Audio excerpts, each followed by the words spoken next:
శుక్లాంబరధరం విష్ణుం శశివర్ణం చతుర్భుజం ప్రసన్నవదనం ధ్యాయేత్ సర్వవిఘ్నోపశాంతయేత్. గురుర్బ్రహ్మా గురుర్విష్ణుః గురుర్దేవో మహేశ్వరః గురుస్సాక్షాత్ పరబ్రహ్మ తస్మై శ్రీగురవై నమః. వ్యాసాయ విష్ణురూపాయ వ్యాసరూపాయ విష్ణవే నమో వై బ్రహ్మనిధయే వాసిష్ఠాయ నమో నమః. కూజంతం రామ రామేతి మధురం మధురాక్షరం ఆరుహ్య కవితాశాఖాం వందే వాల్మీకికోకిలం. శ్రుతిస్మృతిపురాణానాం ఆలయం కరుణాలయం నమామి భగవత్పాదశంకరం లోకశంకరం. వాగర్ధావివ సంపృక్తౌ వాగర్ధప్రతిపత్తయే జగతః పితరౌ వందే పార్వతీపరమేశ్వరౌ.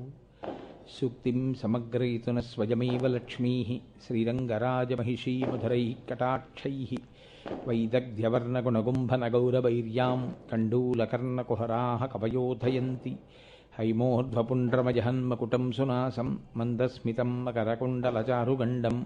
బింబాధరం బహుళదీర్ఘకృపాకటాక్షం శ్రీవేంకటేశముఖమాత్మనిసన్నిధత్తాం. విమలపటీ కమలకుటీ పుస్తకరుద్రాక్షసస్తహస్తపుటీ కామాక్షీ పక్ష్మలాక్షీ కలితవిపంచీ విభాసి వైరించీ. మనోజవం మరుతతుల్యవేగం జితేంద్రియం బుద్ధిమతాం వరిష్టం. వాతాత్మజం వనరయూధముఖ్యం శ్రీరామదూతం శిరసా నమామి. ఆపదామపహర్తారం దాతారం సర్వసంపదాం లోకాభిరామం శ్రీరామం భూయో భూయో నమామ్యహం. సింధూరారుణవిగ్రహాం త్రినయనాం మాణిక్యమౌళిస్ఫురత్తారానాయకశేఖరాం స్మితముఖీం ఆపీనవక్షోరుహాం. పాణిభ్యాం అళిపూర్ణరత్నచషకం రక్తోత్పలం బిభ్రతీం సౌమ్యాం రత్నఘటస్థరక్తచరణాం ధ్యాయేత్ పరాదంబికాం. హరి ఓం. పరమేశ్వర స్వరూపైన సభకి నమస్కారం.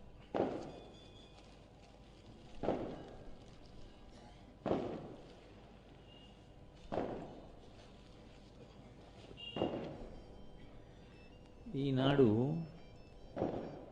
జగన్నాథపురంలో ప్రాచీన కాలం నుంచి ఉన్నటువంటి శివాలయాన్ని పునర్నిర్మాణం చేస్తున్నటువంటి సందర్భాన్ని పురస్కరించుకొని విస్మాలయ ప్రాంగణంలో ఈ కార్తీక మాసమంతా ఒక నెల రోజుల పాటు శివాష్టోత్తర శతనామ స్తోత్రం మీద 108 నామాల మీద వ్యాఖ్యానం చేస్తే బాగుంటుంది అని పెద్దలు సంకల్పం చేస్తే దానికి ఈశ్వరుడి యొక్క అనుగ్రహం తోడై కార్యరూపాన్ని దాల్చి ఇవాళ కార్యక్రమం ప్రారంభమవుతోంది. సరే, ప్రారంభ దినం కనుక ఇవాళ ఆలయాల సందర్శనం చేసి ఇక్కడికి రావడం సభా ప్రారంభం చేత కార్యక్రమం కించిత్ ఆలస్యమైంది. రేపటి నుంచి యథావిధిగా 6:30 ప్రసంగాలు ప్రారంభమవుతాయి. ఇది కార్తీక మాస ప్రారంభం. నిన్న సాయంకాలం ఆకాశ దీపాలు పెట్టడం ప్రారంభమైంది. ఇవాళ స్నాన విధి అంటే సూర్యోదయానికి తిథి ఉండడం ప్రారంభమైంది. కార్తీకము నక్తవ్రతము. నక్తవ్రతము అంటే పగటిపూట ఉపవాసముండి సాయంకాలం నక్షత్ర దర్శనం చేసుకున్న తరువాత భోజనం చేసేటటువంటి విధి విధానముతో కూడుకున్న వ్రతము కలిగినటువంటి మాసమునకు నక్తవ్రతము అని పేరు. కార్తీకం అంతా అలాగే ఉంటుంది. కార్తీకం పగటిపూట ఉపవాసం చేస్తారు, సాయంకాలం నక్షత్ర దర్శనం చేసుకున్న తరువాత ఉపవాస దీక్షని విరమణం చేస్తారు. దీని సందర్భంగా మనం శివాష్టోత్తర శతనామ స్తోత్రాన్ని స్వీకరించడం జరిగింది. శివాష్టోత్తర శతనామ స్తోత్రము అంటే 108 నామములతో కూడుకున్నటువంటి స్తోత్రం. మీరు ఒక విషయాన్ని కొంచెం జాగ్రత్తగా గమనించండి. ఒక వ్యక్తికి ఒక పేరు ఉండడమే మర్యాద. అంతేకాని ఒక వ్యక్తిని అనేక పేర్లతో మీరు పిలవడం జరిగితే అయోమయం ఏర్పడుతుంది. ఎందుచేత అంటే కోటేశ్వరరావు గారు అంటే పలకడం నాకు తేలిక. అంతేకాని నాకు ఒక 50 పేర్లు ఉన్నాయనుకోండి, ఉంటే నాకే జ్ఞాపకం ఉండదు ఏ పేరు పలకాలో. మరి ఈశ్వరుడికి ఎందుకు అన్ని పేర్లు? మీరు ఒక విషయాన్ని బాగా జ్ఞాపకం పెట్టుకోవాల్సి ఉంటుంది. ఈశ్వరుడికి పేర్లు ఒకరు పిడితే వచ్చినవి కావు, అవి గౌణములు. అంటే ఈశ్వరుడు భక్త పరిపాలన చెయ్యడము చేత, గుణములను ప్రకటనము చేయడం చేత నిర్గుణుడైనటువంటి ఈశ్వరుడు ఒక్కొక్క సందర్భంలో ఒక్కొక్క గుణమును ఆవిష్కరిస్తాడు. ఎందుకు అలా ఆవిష్కరించడము అంటే దానివల్ల లోకములకు ప్రయోజనం ఉంటుంది, దానివల్ల భక్త కోటికి ప్రయోజనం ఉంటుంది. అటువంటి ప్రయోజనాన్ని సాధించడం కోసం ఈశ్వరుడు చేసేటటువంటి ఒక్కొక్క పని వల్ల ఆయనకి ఒక్కొక్క నామము ఏర్పడుతుంది. ఇప్పుడు శివాష్టోత్తర శతనామ స్తోత్రం వినడము అంటే అర్థం ఏమిటంటే, మీరు 108 నామములు ఎందుకు వచ్చాయో 108 నామములుగా శివతత్వం ఎలా ఉంటుందో మీరు తెలుసుకోవడం, ఈశ్వరతత్వం ఎలా ఉంటుందో మీరు తెలుసుకోవడం. కాబట్టి అప్పుడు ఏమవుతుంది, అది పెద్ద పూజ అవుతుంది. మీరు ఒక్కొక్క నామాన్ని వింటున్నప్పుడు మీకు భగవంతునికి సంబంధించినటువంటి ఆ విశేషాలు వింటుంటే మనసు రంజిల్లుతుంది, సంతోషం కలుగుతుంది. మీరు రేపు శివాష్టోత్తర శతనామ స్తోత్రాన్ని చదువుకుంటున్నారనుకోండి, చదువుకుంటున్నప్పుడు ఒక్కొక్క నామం మీకు జ్ఞాపకానికి వస్తుంటే ఆ నామం వెనకాతల ఉండేటటువంటి తత్వం మీకు పరిశీలనానికి వస్తుంటే మీకు ఎంతో ఆనందం, సంతోషం కలిగి ఏదో ఒక నామం దగ్గర మీ మనసు నిలబడుతుంది. అలా మనసు నిలబడగలిగినటువంటి ప్రజ్ఞ ప్రకాశిస్తే దానివల్ల ఏమవుతుందంటే భగవత్తత్వమునందు మీరు గురుంకులిడగలుగుతారు. అలా మీరు తరించగలిగినటువంటి స్థితిని సాధించి పెట్టడం కోసమని భగవంతుని యొక్క స్తోత్రములు వస్తాయి తప్ప, లేకపోతే ఆయనకి అన్ని నామములు ఉండవలసిన అవసరం లేదు. మీరు ఇంకొక విషయాన్ని గమనించండి, ఎప్పుడైనా భగవంతుడికి నామములు చెప్తే ఉంటే 108 నామములు ఉంటాయి, లేకపోతే 1000 నామములు ఉంటాయి. మధ్యలో ఇంక ఏ అంకె మీద నామాలు ఉండవు. 109 ఉండవు, 999 ఉండవు, 108 కానీ 1000 కానీ. 108కి తక్కువ చెప్తే ఏదో షోడశ నామాలని ఒక 16 నామాలు చెప్పడము, అటువంటి ప్రక్రియ ఒకచో ఉంటుంది. కానీ సాధారణంగా 108 తప్పితే 1000 అంతే. అలాగే ఉంటాయి. లక్ష్మీ అష్టోత్తరం, లక్ష్మీ సహస్రం, విష్ణు అష్టోత్తరం, విష్ణు సహస్రం, శివాష్టోత్తరం, శివ సహస్రం. ఉంటే అష్టోత్తరం 108, లేకపోతే సహస్రం 1000. ఏం అలా ఎందుకు ఉండాలి? 108కి మించి ఆయన ఎప్పుడు ఉపకారాలు చేసినవి లేవా? గుణములు ప్రకటనం చేసింది లేదా? ఎందుకు అందరికీ 108 ఉంటాయి, ఎందుకు అందరికీ 1000 ఉంటాయి? మీరు కొంచెం తాత్వికంగా పరిశీలనం చేస్తే లోకంలో ఏ జీవి పుట్టనివ్వండి, అది పుట్టడం నక్షత్రము యొక్క పాదమును బట్టి పుడుతుంది. 108 పాదములలో పుట్టే కాబట్టి వాటి సుఖదుఖములు మీ మీద ప్రభావం చూపించే అవకాశం ఉంటుంది. మా ఇంట్లో నేను పెంచుకుంటున్న కుక్క ఒకటి ఉందనుకోండి, ఆ కుక్కస్మికంగా మరణించింది అనుకోండి, మరణిస్తే నాకు ఖేదం కలుగుతుంది, అయ్యో కుక్క చచ్చిపోయిందే అని బాధ కలుగుతుంది. శం చతుష్పదే అంటుంది యజుర్వేదం. కాబట్టి 4 కాళ్ళున్నవి కూడా సుఖంగా ఉండాలి అని కోరుకుంటాం. అలాగే నాకు ఏమీ ఇబ్బంది కలగకపోవచ్చు, కానీ నాకు సంబంధించిన వారు, నాకు ప్రీతి ఎవరి మీద ఉందో వారికి ఖేదం కలిగింది అనుకోండి, అప్పుడు నాకు ఖేదమా కాదా? ఖేదమే. నాకు జ్వరం రావక్కర్లేదు, నా భార్యకి జ్వరం వచ్చినా నాకు జ్వరం వచ్చిన దానితో సమానమవుతుంది, బాధ కలుగుతుంది. కాబట్టి 108 పాదములలో ఈ ప్రపంచమంతా పుట్టింది, ఈ జగత్తంతా పుట్టింది. సర్వే జనాః సుఖినో భవంతు. సనాతన ధర్మంలో మనం నమ్మినటువంటి ఈశ్వర స్వరూపాన్ని ఆరాధించని వాళ్ళు సుఖంగా ఉండకూడదు అని కోరుకోరు. మొట్టమొదట అసలు సుఖంగా ఉండాలని ఎవరి గురించి కోరుకుంటారంటే, ఎవరు ఈశ్వరుడి వైపుకి అడుగు వెయ్యలేదో వాళ్ళు సుఖంగా ఉండాలని కోరుతారు. ఎందుకు అలా కోరుతారంటే, అయ్యో వాళ్ళు ఏది రక్షణనిస్తుందో దాన్ని వదులుకున్నారు కాబట్టి ఈశ్వర వాళ్ళు అమాయకత్వంతో ఉన్నారు కాబట్టి వారికి రక్షణ కృప చెయ్యి. కాబట్టి మినహాయింపు ఉండదు. నాతో ఉన్నవాళ్ళు, నా మిత్రులు, నా శత్రువులు, నేను ఎవరిని ఆరాధిస్తున్నానో దాన్ని ఆరాధిస్తున్న వాళ్ళు, ఆరాధించని వాళ్ళు, అలా మనం అడగం. మనం ఏం చెప్తామంటే 108 నక్షత్ర పాదములలో ఈ జగత్తంతా పుట్టింది కనుక ఈశ్వరా నిన్ను 108 నామములతో పిలుస్తాను. 108 నామములతో నిన్ను పిలిస్తే 108 నక్షత్ర పాదములలో పుట్టిన ఈ జగత్తంతా ప్రశాంతంగా ఉండేటట్టు నువ్వు చూడు. లోకమంతా చల్లగా ఉంటే నా మనసు చల్లగా ఉంటుంది. అంతేకాని నేను చల్లగా ఉండడం, ఇంకోళ్ళు బాధపడుతూ ఉండడం, అది నాకు మనసు ఆనందించడానికి హేతువు కాదు. ఇది సనాతన ధర్మంలో పుట్టినటువంటి వ్యక్తి యొక్క విశాలమైన దృక్పథం. కాబట్టి అందరూ బాగుండాలి. అందరూ బాగుండాలంటే 108 నామాలతో ఈశ్వరుణ్ణి పిలుస్తాం. కార్తీక మాసంలో 108 నామాలతో మనం ఈశ్వరుని యొక్క వైభవాన్ని అవగతం చేసుకునే ప్రయత్నం చేస్తున్నాము అంటే శృణ్వంతపః ఆ వినడం చేత లోకమంతా చల్లబడుతుంది, లోకమంతా ప్రశాంతతని పొందుతుంది. మరి 1000 నామాలు ఎందుకు వచ్చాయి? తెలుగులో 1000 అంటాం, సంస్కృతంలో సహస్రము. సహస్రము అంటే అనంతము. అనంతము అంటే ఇన్ని అని నేను చెప్పడం కుదరదు, ఎన్ని చెప్పినా ఇంకా ఉంటాయి ఈశ్వరుని యొక్క శోభ, ఆయన యొక్క గుణములు. ఇక నేను చెప్పలేను. అందుకని అనంతమైనటువంటి ఆయన యొక్క గుణములను నేను వర్ణించలేను కనుక 1000గా చెప్పి ఆపుతాను. కాబట్టి సహస్రము. ఆనందం పట్టకపోతే 108ని దాటిపోతాడు. కానీ కనీసంలో కనీసం ఏదో ఒక ఈశ్వరనామాన్ని 108 పేర్లతో పిలుస్తాడు. ఈశ్వర స్వరూపాన్ని 108తో పిలిచాడు అంటే లోకమంతా చల్లగా ఉండాలని కోరుకున్నాడు అని గుర్తు. లోకమంతా చల్లగా ఉండాలని కోరుకున్నంత విశాల హృదయంతో ఎవరు ఈశ్వరుణ్ణి ప్రస్తుతి చేశారో వాళ్ళ పట్ల ఈశ్వరుడు మరింత దయార్ద్ర హృదయుడై ఉంటాడు. కాబట్టి ఆయన మరింత చల్లనితనాన్ని కల్పిస్తాడు.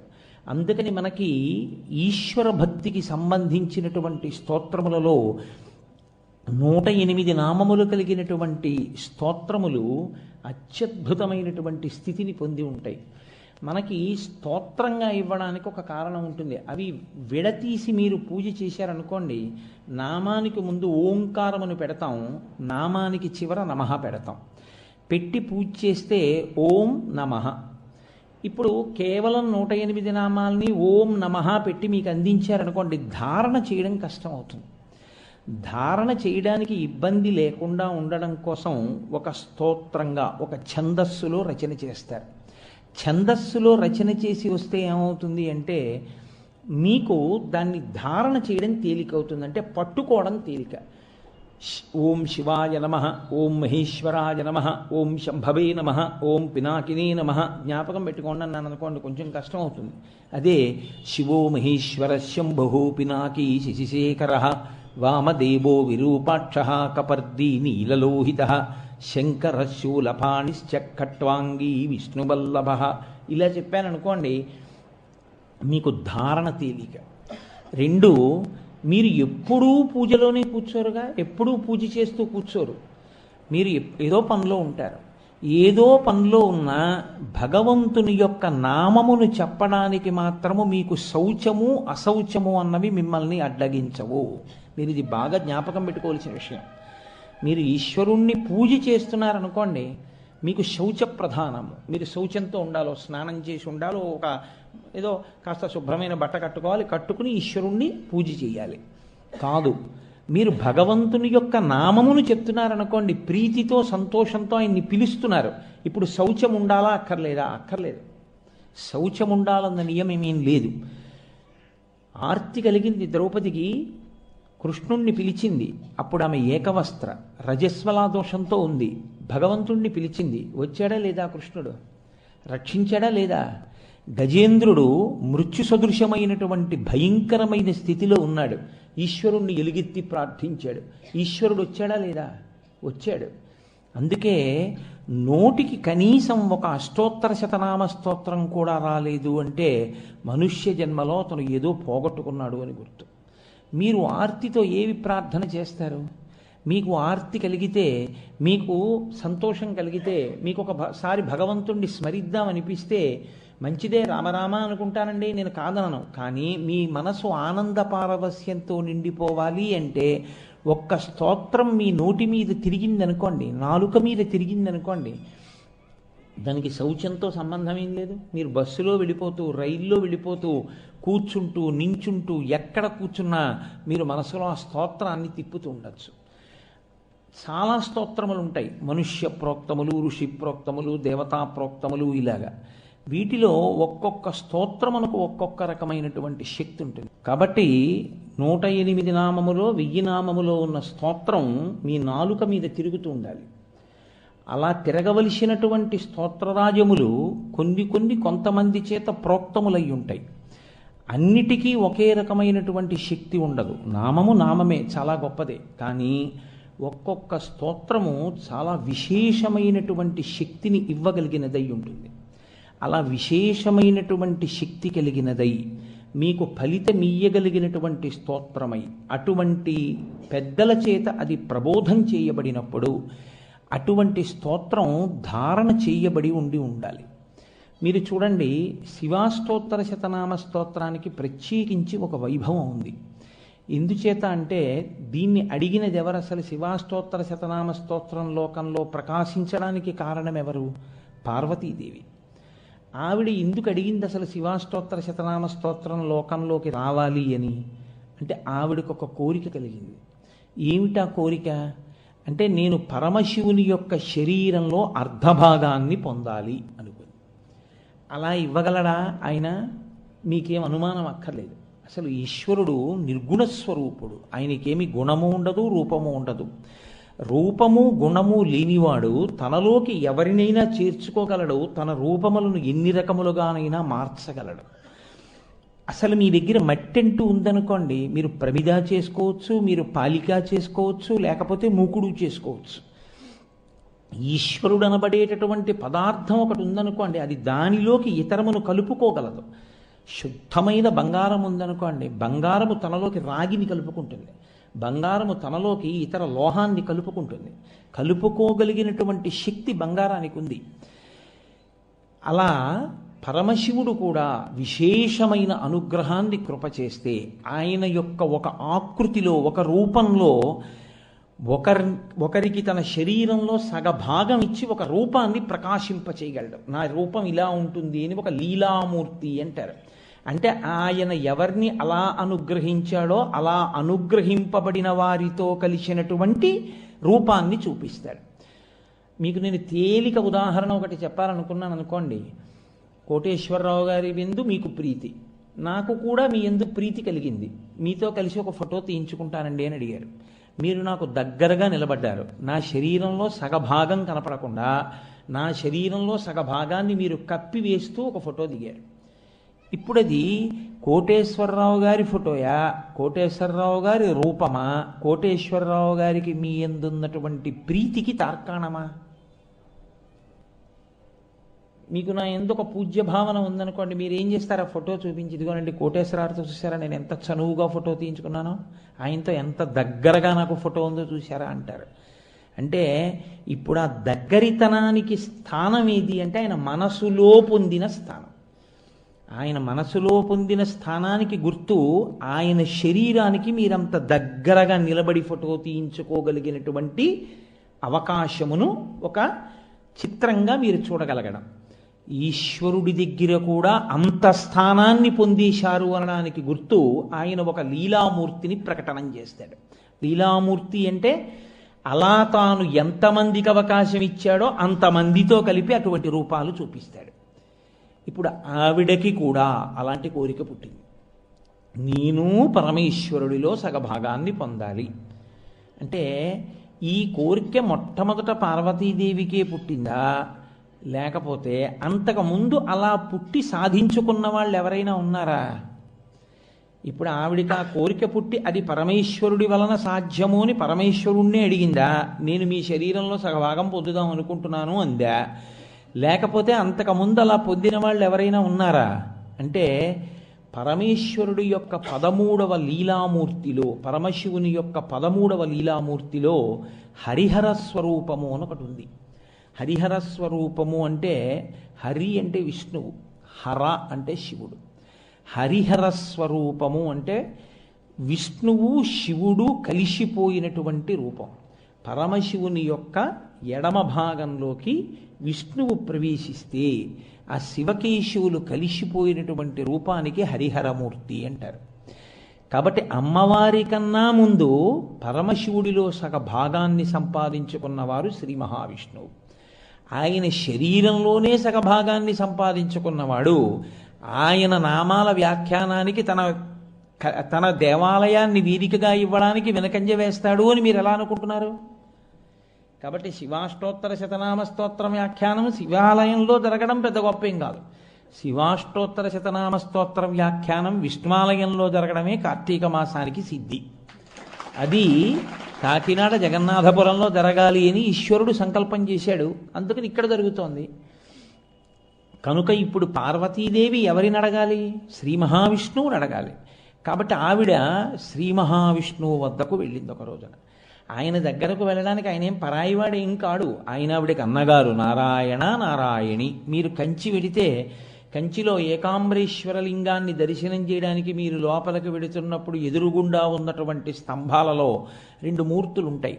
ఒక మూర్తి శివలింగాన్ని ఆలింగనం చేసుకుని ఉంటుంది, దాన్ని అలా విడిచిపెట్టండి. 2వ మూర్తి కామాక్షి అమ్మవారి చెయ్యి పట్టుకొని పరమశివుడికి కన్యాదానం చేస్తుంటాడు శ్రీ మహావిష్ణువు. ఎందుకంటే నారాయణి చెల్లెలు కదా, నారాయణ అన్నగారు. అన్నగారు చెల్లెలి చెయ్యి పట్టుకుని పరమశివుడికి కన్యాదానం చేస్తుంటాడు.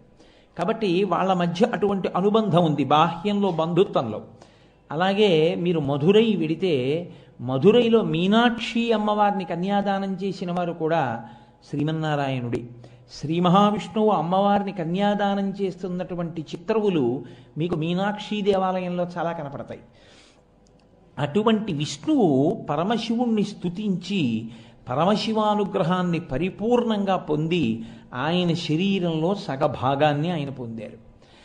ఆయన పొంది ఉన్నారు కాబట్టి అన్నగారిని చెల్లెలు ఆశ్రయించింది. అన్నయ్య, నాకు కూడా ఆయన శరీరంలో అర్ధభాగాన్ని పొందాలని ఉంది. కాబట్టి శరీరార్థమహం శంభో ఏన ప్రాప్స్యామి కేశవ. ఆవిడ వేసిన ప్రశ్న శరీరార్థమహం శంభో. ఆయనకి ఒక శరీరము ఉండవలసిన అవసరం లేదు, భగవంతుడికి ఒక శరీరం ఉండదు. కానీ ఆయన ఎప్పుడైనా ఒక శరీరంతో ప్రకాశిస్తే అన్నయ్య అందులో సగం నేనుండేటట్టుగా, సగం పార్వతి సగం పరమేశ్వరుడు, దాన్నే అర్ధనారీశ్వర స్వరూపము అని పిలుస్తారు. శంకర భగవత్పాదులు అర్ధనారీశ్వర స్తవము అని అద్భుతమైన స్తవం కూడా చేశారు. అలా నాకు ఆయనలోకి చేరిపోవాలనుంది. కాబట్టి తదిదానీం సమాచక్ష్వా, నేను ఆయన శరీరంలో సగభాగం పొందడానికి స్తోత్రం శీఘ్రఫలప్రదం, ఏ స్తోత్రాన్ని నేను చేసినట్టయితే చాలా తొందరగా ఫలితాన్ని ఇస్తుందో, చాలా కాలం తపస్సు చేసి కంచిలో పరమశివుణ్ణి వివాహం ఆడినట్టు చాలా కాలం తప్పించంటావేమో, నాకంత ఓర్పు లేదు. నా యొక్క కోరిక వ్యగ్రతని పొందింది, తొందరగా పరమశివుల్లో అర్ధభాగాన్ని పొందాలి. కాబట్టి శీఘ్రఫలప్రదం. అన్నయ్య, ఏ స్తోత్రం చేస్తే నేను తొందరగా అలా పొందగలనో నాకు అటువంటి స్తోత్రాన్ని నీవు నాకు ఉపదేశం చెయ్యవలసింది అని అడిగింది. అడిగితే శ్రీ మహావిష్ణువు అన్నారు, నారాయణీ చెల్లెలి వంక చూసి, చెల్లి అస్థి గుహ్యతమం స్తోత్రం, ఒక స్తోత్రం ఒకటి ఉంది, అది అస్థి గుహ్యతమం, చాలా రహస్యమైనది. రహస్యమైనది అంటే ఎక్కువ మందికి తెలిసున్నది కాదు, చాలా తక్కువ మందికే తెలుసు. చాలా తక్కువ మందికి తెలుసు అంటే ఇత పూర్వం దాన్ని పట్టుకుని ఎవరెవరు పరమశివుని యొక్క శరీరంలో అర్ధభాగాన్ని పొందారో వాళ్ళకి మాత్రమే తెలుసు. అటువంటి స్తోత్రాన్ని ముందు చెప్పిన వాళ్ళెవరు? అటువంటి నామ్యామష్టోత్తరం శతం, అది 108 నామములతో కూడుకుని ఉన్నటువంటి స్తోత్రం. అటువంటి స్తోత్రాన్ని శంభోరహం ప్రవక్ష్యామి, నాకు ఎవరో చెప్పలేదు చెల్లి, నాకు చెప్పినవాడు శంకరుడే చెప్పాడు. ఒకానొక నాడు నా ఆర్తి గమనించి ఆయనే నాకు ఈ స్తోత్రాన్ని నేర్పాడు. నేర్పితే ఏమైంది? పరమం శీఘ్రకామదం. ఆ స్తోత్రం పరమం, ఎంత శక్తివంతమైనదంటే శివుడు పరమశివుడు అన్నాను అనుకోండి. శివుడు అంటే మంగళప్రదుడు, పరమశివుడు అంటే కేవలం మంగళం చేసేవాడు, కేవలం నొక్కి చెప్పడం.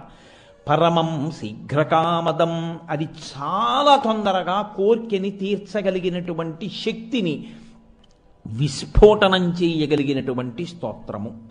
అటువంటి స్తోత్రాన్ని నేను పరమశివుడి దగ్గర విన్నాను. పరమశివుడి దగ్గర వినడానికి ఆయనకి కుతూహలం కలిగిందని మీరు ఎలా చెప్తారు? శంకరాచార్యులు వారు శివానంద లహరిలో చెప్పారు ఈ రహస్యాన్ని. బాణత్వం వృషభత్వమర్ధవపుషా భార్యాత్వమార్యాపతే భూనిత్వం సకితా మృదంగ వహతా చేత్యాది రూపం దధౌ తత్పాదే నయనార్పణంచ కృతవాం తద్దేహభాగో హరి పూజ్యాత్ పూజ్యతరస్య ఏ వహిమచేత్ కోమా తదన్యోధికః అని. బాణత్వం, ఒకానొక సందర్భంలో పరమశివుడు త్రిపురాసుర సంహారం చేసేటప్పుడు శ్రీ మహావిష్ణువు ఆయన చేతి బాణమయ్యారు. వృషభత్వం, నందీశ్వరుడై పరమశివుణ్ణి వహించారు. బాణత్వం వృషభత్వమర్ధవపుషా భార్యాత్వమార్యాపతే. ఒకానొకప్పుడు మోహినీ స్వరూపంతో ఆయనకి భార్య అయ్యారు. భార్యాత్వమార్యాపతే ఘోణిత్వం. ఒకానొకప్పుడు వరాహస్వరూపమెత్తి పరమశివుని యొక్క పాదదర్శనం కొరకు దాన్ని తవ్వుకుంటూ భూమిలోకి వెళ్ళారు. ఘోణిత్వం సఖిత మృదంగవహత. పరమశివుడు అసుర సంధ్య వేళలో తాండవం చేస్తుంటే ఆయన మృదంగం పట్టుకుని వాయిస్తూ ఉంటారు. కాబట్టి మృదంగవహత చేత్యాది రూపం దదౌ తత్పాదే నయనార్పణంచ కృతవాన్. పరమశివుని యొక్క అనుగ్రహం కలగడం కోసమని చిట్ట చివరకు ఆయన ఒక సంకల్పం చేశారు. ఈశ్వర, మిమ్మల్ని 1000 నామములతో పూజ చేస్తాను. 1000 నామములతో పూజ చేయడానికి 1000 తామర పువ్వులు దగ్గర పెట్టుకుంటాను. ఒక్కొక్క నామం చెప్తూ ఒక్కొక్క పువ్వు వేస్తాను. 1000 పువ్వులు సిద్ధం చేసుకున్నారు. 1000 నామములతో పూజ చేస్తున్నారు. ఏం చేస్తాడో చూద్దామని పరమేశ్వరుడు పళ్ళెంలో ఒక పువ్వు కనపడకుండా చేశారు. 999 నామములకు పువ్వులు పడ్డాయి. 1000వ నామానికి పువ్వు లేదు.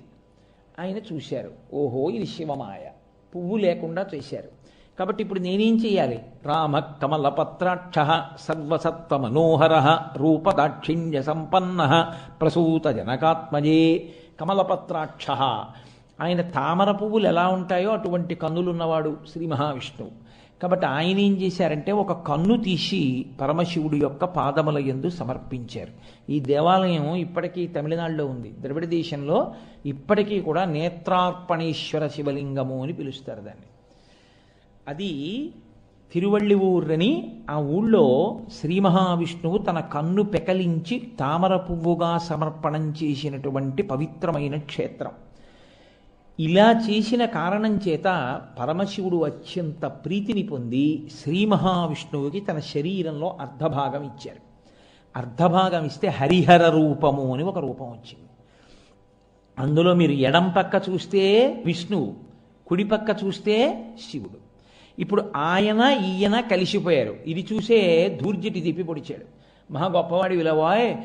ఆయన చూస్తే వన్నే ఏనుగుతోలు దుప్పటము బువా కాలకూటంబు చేగిన్నే బ్రహ్మకపాలముగ్రమగు భోగే కంఠహారంబు నిన్నీలాగున నుండియున్ తెలిసియున్ నీపాద మూలంబునం చేర్చిన్ నారాయణుడిట్లు మానసమునన్ శ్రీకాళహస్తీశ్వర అని అడిగాడు.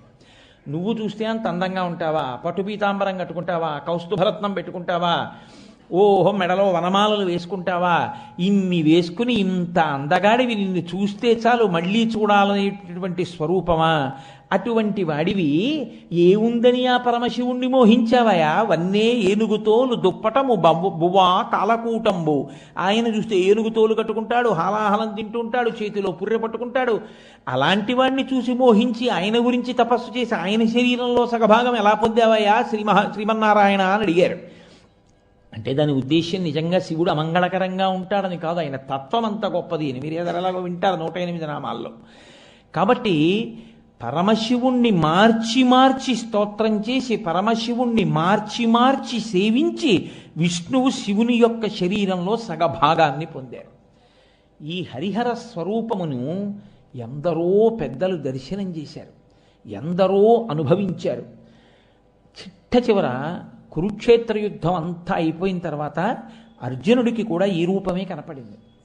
ఆయనే వెళ్ళి చెప్పుకున్నాడు, అయ్యా నేను యుద్ధం చేసినప్పుడు కురుక్షేత్రంలో ఎంతమందిని చంపినా నా ముందు ఒకరు వెడుతూ ఉండేవారు. ఒక పక్క చంద్రరేఖ ఉండేది, పెద్ద కొప్పు ఉండేది, ఒక పక్కన నెమలీక ఉండేది, ఒక పక్కన ఖడ్గం ఉండేది, ఒక పక్కన త్రిశూలం ఉండేది, ఒక పక్కన నల్లగా ఉండేది, ఒక పక్కన తెల్లగా ఉండేవాడు. అటువంటి మూర్తి ఒకరు నా ముందు నడుస్తూ అందరినీ చంపారు. నేను చంపినట్టుగా అనిపించేది, కానీ ఆయన చంపినవాడు. ఆయన ఎవరని అడిగాడు. అడిగితే వ్యాస భగవానుడు చెప్పాడు, నిన్ను నిమిత్తంగా పెట్టి ఈ సంహారం అంతా చేసినవాడు హరిహరనాథుడయ్యా, హరిహర స్వరూపమే చంపింది అని. కాబట్టి ఆ హరిహర స్వరూపాన్ని దర్శనం చేసిన వాళ్ళు ఎందరో పెద్దలున్నారు. తిక్కన సోమయాజీ మహాపురుషుడు, మహాభారతంలో సింహభాగాన్ని ఆంధ్రీకరించినటువంటి మహానుభావుడు తిక్కనగారి. అటువంటి తిక్కనగారికి మహాభారతాన్ని ఆంధ్రీకరించాలి అన్న సంకల్పం కలగగానే ఆయనకి దర్శనమైంది హరిహరనాథ స్వరూపమే. అందున ఎంత విచిత్రమైన దర్శనమో తెలుసా అండి? ఆయనకి ఏదో ఎక్కడో తపస్సు చేస్తుంటే ధ్యానం చేస్తుంటే కనపడటం కాదు, గుర్తు పట్టగలడో పట్టలేడో అని తిక్కన సోమయాజి గారి యొక్క తండ్రి గారు ఆయన్ని తీసుకొచ్చారు, హరిహరనాథుడిని తీసుకొచ్చి, నువ్వు స్తోత్రం చేశావే ఆ హరిహరనాథుడిని నిన్ను చూడ్డానికి వచ్చాడు, చూడమని దర్శనం చేయించారు. అప్పుడు స్తోత్రం చేశారు తిక్కన గారు. కరుణారసము పొంగి దొరపడు చార్పున శశిరేఖ అమృతంబు జలువార హరినాభిపత్రిక సురభి చందనమున్న గతినాభిధవళ పంకజము మెరయ గురి అయిన చెలుమున మెరసిన లోకరక్షణమణంగగళమున ఛాయదోప ప్రథమాద్రినీతించు భానుబింబమునాన ఉరమున కౌస్తుభ రత్నమొప్ప సురనదియును కాళిందియును బెరసినట్టి కాంతి పూరమ్ము శోభిల్లు శాంతమూర్తి నా మనసు ఆనందమగ్నముగా చేసి ఎలమి సన్నిధి చేసి సర్వేశ్వరుండు అని. ఆయనకి ఆ హరిహరనాథుడు వచ్చి నడిచి వస్తూ కనపడ్డారు. ఆయన నిద్ర పట్టిన స్థితిలాగా ఉందప్పుడు ఆయనకి. ముందు తండ్రి గారు కనపడ్డారు, వెనక హరిహరనాథుడు కనపడ్డారు. ఆయన నమస్కారం చేస్తూ చూస్తే ఆయనకి కనపడిన దానిని ఆయన వర్ణించారు. కరుణారసము పొంగి దొరపడి చార్పున శిశిరేఖ అమృతంబు జాలువార. అమృతం చుక్కలు పడుతున్నటువంటి చంద్రబింబాన్ని శిగలో పెట్టుకున్నవాడై పరమశివుడిగా ఒకవైపు కనపడ్డాడు. హరినాభిపత్రిక సురభి చందనమున్న గతినాభిధవళ పంకజము మెరయ. నాభిలోంచి బొడ్డులోంచి ఒక తెల్లటి పద్మం ఒకటి విచ్చుకుని కనపడింది. అంటే శ్రీమన్నారాయణ స్వరూపమై నాభి దగ్గర కనపడ్డాడు. అలాగే కంఠం నల్లగా ఉండి నీలకంఠుడై పరమశివుడిగా కంఠం దగ్గర దర్శనమిచ్చాడు. వక్షస్థలంలో కౌస్తుభరత్నాన్ని పెట్టుకొని శ్రీ మహావిష్ణువుగా దర్శనమిచ్చాడు. ఆయన అన్నారు, సురనిధియును కాళిందియును బెరసినట్టి కాంతి పూరమ్ము శోభిల్లు శాంతమూర్తి అన్నారు. ఎంత శాంతమైన స్వరూపం అంటే గంగానది యమునా నది కలిసి వస్తే ఎలా ఉంటుందో అలా అన్నాడు. శంకరుడు తెల్లగా ఉంటాడు, శ్రీమన్నారాయణుడు నల్లగా ఉంటారు. కాబట్టి వీళ్ళిద్దరూ కలిస్తే ఆ తెలుపు నలుపు కలిస్తే ఎలా ఉంటుందో, సురనదియును కాళిందియును బెరసినట్టి గంగా యమున కలిస్తే ఎలా ఉంటుందో అలా కాంతి పూరమ్ము శోభిల్లు శాంతమూర్తి నా మనము ఆనందమగ్నముగా చేసి ఎలమి సన్నిధి చేసే సర్వేశ్వరుండు. ఆయన్ని చూస్తుంటే నా మనసు ఆనందంతో పొంగిపోయిందయా. అటువంటి హరిహరనాథుడు నాకు దర్శనమయ్యాడు. అయి ఆయన అడిగాడు తిక్కన గారిని, తిక్కన నువ్వు ఆంధ్రీకరించిన భారతాన్ని నాకు అంకితం ఇస్తావా అని అడిగారు. తప్పకుండా అంకితం ఇస్తాను మహానుభావా అని ప్రతిజ్ఞ చేసి ఆయన ఆంధ్రీకరించినటువంటి భారతాన్ని ఆ హరిహరనాథుడికి అంకితం చేశారు తిక్కన గారు. అంతటి మహానుభావులు దర్శనాన్ని పొందారు. యథార్థమునకు నేను ఇవాళ శివాష్టోత్తర శతనామ స్తోత్ర ప్రారంభము చేసినప్పుడు లేదా ప్రారంభము చేద్దామనుకున్నప్పుడు దీని వెనక ఈశ్వరుడు యొక్క అనుగ్రహం అంత ఉంది అని నేను అనుకోలేదు. కానీ మీకు ఒక యథార్థం మనవి చేస్తున్నాను. అసలు కార్తీక మాసానికి ఉన్నటువంటి లక్షణం ఏమిటో తెలుసా అండి? కార్తీక మాసంలో దీపానికి పూజ. కార్తీక దీపం అంటాం. ఈ దీపం వెళ్ళి వెళ్ళి వెళ్ళి వెళ్ళి చివర కార్తీక పౌర్ణమి నాటి దగ్గరికి వెళ్ళేసరికి కేవలం తన కొరకు పెట్టే దీపం కాదు, ఇంకా గడప బయట 2 దీపాలు పెడతారు కార్తీక మాసంలో, గడప లోపల పెడతారు మిగిలిన నెలల్లో దీపాలు. ఒక్క కార్తీక మాసంలో మాత్రం గడప బయట 2 దీపాలు పెడతారు. ఈ 2 దీపాలు యమధర్మరాజు గారి యొక్క పాశము ఆ ఇంట్లో ఉన్న వాళ్ళ మీద పడకుండా కాపాడతాయి. ఎందుకంటే శరత్కాలం దగ్గర నుంచి యమదంస్ట్ర బయటికి వస్తుంది. ఈ ఋతువు ఎక్కువ మందిని పడగొట్టేస్తుంది. కాబట్టి పడగొట్టకుండా యమధర్మరాజు యొక్క ప్రీతి కొరకు ఆ 2 దీపాలు బయట పెడతారు. అందుకే దీపావళి అమావాస్య నాటి స్నానం దగ్గర నుంచి యమధర్మరాజు యొక్క ప్రీతిని కోరుకుంటారు. అందుకే దీపావళి అమావాస్య నాడు చేసేటటువంటి స్నానం కేవలం ప్రతిరోజు చేసే స్నానంలా చెయ్యవద్దు అని శాస్త్రవాక్కు. తైలే లక్ష్మీ జలే గంగా దీపావళి తిథౌ వసేత్. దీపావళి తిథి నాడు నూనె యందు లక్ష్మీదేవి ఉంటుంది. అది నూతి నీరు కానివ్వండి, లేకపోతే చెరువులో నీళ్లు కానివ్వండి, కాలవలో నీళ్లు కానివ్వండి, అందులోకి గంగాదేవి వచ్చి చేరుతుంది. కాబట్టి దీపావళి తిథౌ వసేత్ అలక్ష్మీ పరిహారార్థం. దరిద్రం పోవాలి అంటే తైలాభ్యంగో విధీయతే. తప్పకుండా ఒంటికి నువ్వుల నూనె రాసుకొని నలుగు పెట్టుకొని స్నానం చేయాలి. ఆ రోజు స్నానం చేసేటప్పుడు కూడా ఎలా పడితే అలా దీపావళి అమావాస్య నాడు తెల్లవారుజామున స్నానం చేయకూడదు. నాగలితో కానీ చేతితో పీకకుండా సాధ్యమైనంత వరకు నాగలితో మట్టి పెళ్ళగించినటువంటి ఉత్తరేణి కొమ్మ ఒకటి తెచ్చుకుని, చెట్టు తెచ్చుకుని, మట్టి పెళ్ళతో ఉన్న దాన్ని నీళ్లు ఉన్న గిన్నెలో పెట్టి తెల్లవారుజామున స్నానం చెయ్యడానికి పూర్వమే ఓ కంటకములతో ఉన్నటువంటి ఉత్తరేణి కొమ్మ, ఉత్తరేణి చెట్ట, నా పాపములన్నీ పోవడం కోసం లోపల నేను ఎంత తప్పుకుందామని నా జీవుడు అటూ ఇటూ పరిగెడుతున్నా యమపాశములు వచ్చి మీద వేసి కపవాత పైత్యముల్ కప్పగా శ్రమ చేత కంపముద్భవమంది కష్టపడుచు కపము వాతము పైత్యము నొక్కేస్తుంటే అపమృత్యు దోషం వచ్చి మీద పడిపోతుంటే ఊపిరందక కొట్టుకుంటుంటే పాశం బిగవకుండా నేను చేసిన పాపం ఏదైనా ఉండి నాకు అపమృత్యువుగా వస్తుంటే ఆ అపమృత్యువు పోవడానికి అటువంటి పాపాన్ని నువ్వు తీసివేయుదువుగాక అని ఆ నీళ్లు గోడల మీద చిమ్ముకునేటట్టుగా ఆ శ్లోకం చెప్తూ ఉత్తరేణి చెట్టు తిప్పాలి. ఉత్తరేణి చెట్టు ఎంత ఉండదు కదండి, చిన్నది ఉంటుంది. దాన్ని తీసుకొచ్చి తిప్పుకుంటారు, తిప్పుకుని స్నానం చేయాలి. ప్రత్యేకించి కార్తీక మాసానికి ముందు కూతురికి పెళ్ళయిందనుకోండి, దీపావళి అమావాస్య నాటి ఉదయం స్నానం అల్లుడు అత్తవారింట్లో చేస్తాడు. తిప్పి స్నానం చేస్తారు. అల్లుడికే కాదు, మనము చెయ్యాలి. ఆ ఒక్కరోజే దక్షిణ దిక్కుకి తిరిగి యమధర్మరాజుకి తర్పణలు ఇస్తారు. తల్లిదండ్రులు బతికి ఉన్న వాళ్ళు మాత్రం యమతర్పణం చేయకూడదు. తల్లిదండ్రులు, ప్రత్యేకించి తండ్రి లేని వాళ్ళు యమతర్పణ చేస్తారు. 3 మార్లు యమధర్మరాజు గారికి నీళ్లు విడిచిపెడతారు.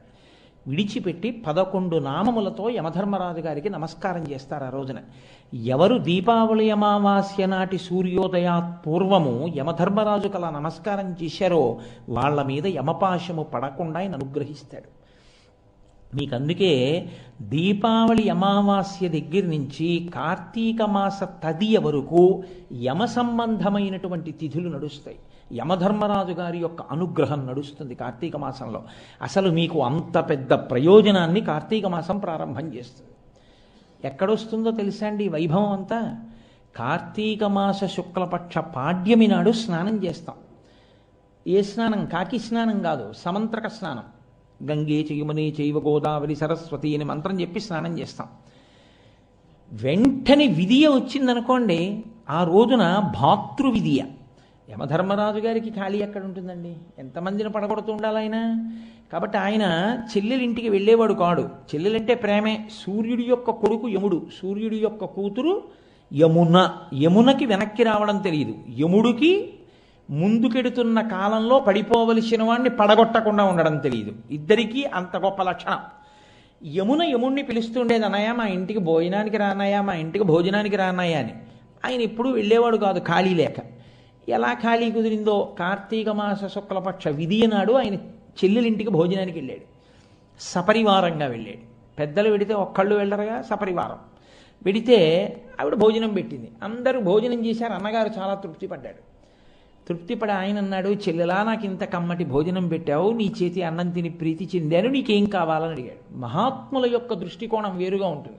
ఆయనకి ఈశ్వరుడు దర్శనం అయ్యాడనుకోండి, ఒక ఋషికి, ఈశ్వరా నువ్వు ఇక్కడే ఉండి నిన్ను దర్శనం చేసిన వాళ్ళకి పాపాలు పోగొట్టుంటాడు. పిఠాపురంలో గయాసురుడు పితృదేవతలకు మోక్షం ఇప్పించడానికి శివలింగాన్ని తీసుకొచ్చి కూర్చోబెట్టినట్టు.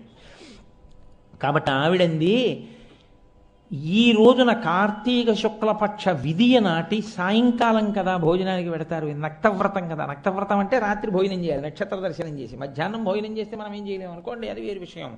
సరే, ఆయన శరీరారోగ్యాన్ని బట్టి అలా తింటే ఒకవేళ ఈశ్వరుడు ఆయనను అనుగ్రహించుగాక, తప్పెందుకు పట్టాలందులో. వ్రతం చేస్తుంటే మాత్రం నక్తవ్రతంగా రాత్రి చేస్తారు. ఎవరైనా కార్తీక మాసంలో శుక్లపక్ష విధియ నాడు చెల్లెలి వరస ఉన్న వాళ్ళు కానీ, తోడ పుట్టిన చెల్లెలు కానీ, చెల్లెలు దగ్గరగా ఉంటే చెల్లెలు పిలుస్తుంది, చెల్లెలు దగ్గరగా లేకపోతే చెల్లెలుగా సంభావింపబడేవాళ్ళు భోజనానికి పిలుస్తారు. దానికి ఇంకేం పెద్ద హడావిడేం ఉండదు. ఈయన వాళ్ళ ఇంటికి భోజనానికి వెళ్తాడు, వెళ్ళి వాళ్ళ ఇంట్లో భోజనం చేస్తాడు. అన్నయ్య ఇంటికి వస్తే ఎంత ప్రేమార పెడుతుందో, అంటే అన్నయ్య ఏం తింటే సంతోషిస్తాడో వండి పెడుతుంది అంతే. అవి తిని ఆయన మురిసిపోతాడు. చెల్లెలా ఎంత మంచి భోజనం పెట్టావు అని తిరిగి వస్తాడు. తిరిగి వచ్చిన అన్నగారు ఉత్తినే రాకూడదు కదా వెళ్ళినవాడు. ఆయన అంటాడు, చెల్లెలా రేపు మా ఇంటికి రా బావగారితో కలిసి, నా మేనల్లుళ్ళు మేనకోడళ్లతో అంటాడు. అందుకని సోదరి తృతీయ, విధియ అన్నగారు ఎడతాడు భోజనానికి, తదియ చెల్లెలు వస్తుంది భోజనానికి. చెల్లెలకి మధుర పదార్థాలతో భోజనం పెట్టి చీరలు సారెలు ఇస్తారు, ఆ రోజున బహుమానాలు ఇస్తారు. ఆవిడంది, అన్నయ్య కార్తీక శుక్లపక్ష విధియ నాడు ఏ చెల్లెలింటికైనా ఒక అన్నదమ్ముడు, అక్కింటికి కానీ అక్కింటికి తమ్ముడు కానీ చెల్లెలింటికి అన్నయ్య కానీ వెళ్ళి భోజనం చేస్తే చాలు, అన్నయ్య నీ పాశం వేయకూడదు నువ్వు అంది. ఆయన అన్నాడు, తప్పకుండా వెయ్యను, వరం ఇచ్చాడు చెల్లెలకి. అందుకని భగినీ హస్త భోజనము, చెల్లెలి చేతి వంట తింటాడు అన్నగారు, లేదా అక్కగారింట్లో తమ్ముడు తింటాడు. కాబట్టి వెళ్ళి వాళ్ళ ఇంట్లో భోజనం చేస్తారు. రేపు అంటే ఇవాళకి రాత్రి నైమిత్తిక తిథి చేత భగినీహస్త భోజనం. మరి ఇప్పుడు ఇన్ని చెప్తున్నప్పుడు నాకు ఉండాలి కదండి, నేను ఆచరించాలి కదా.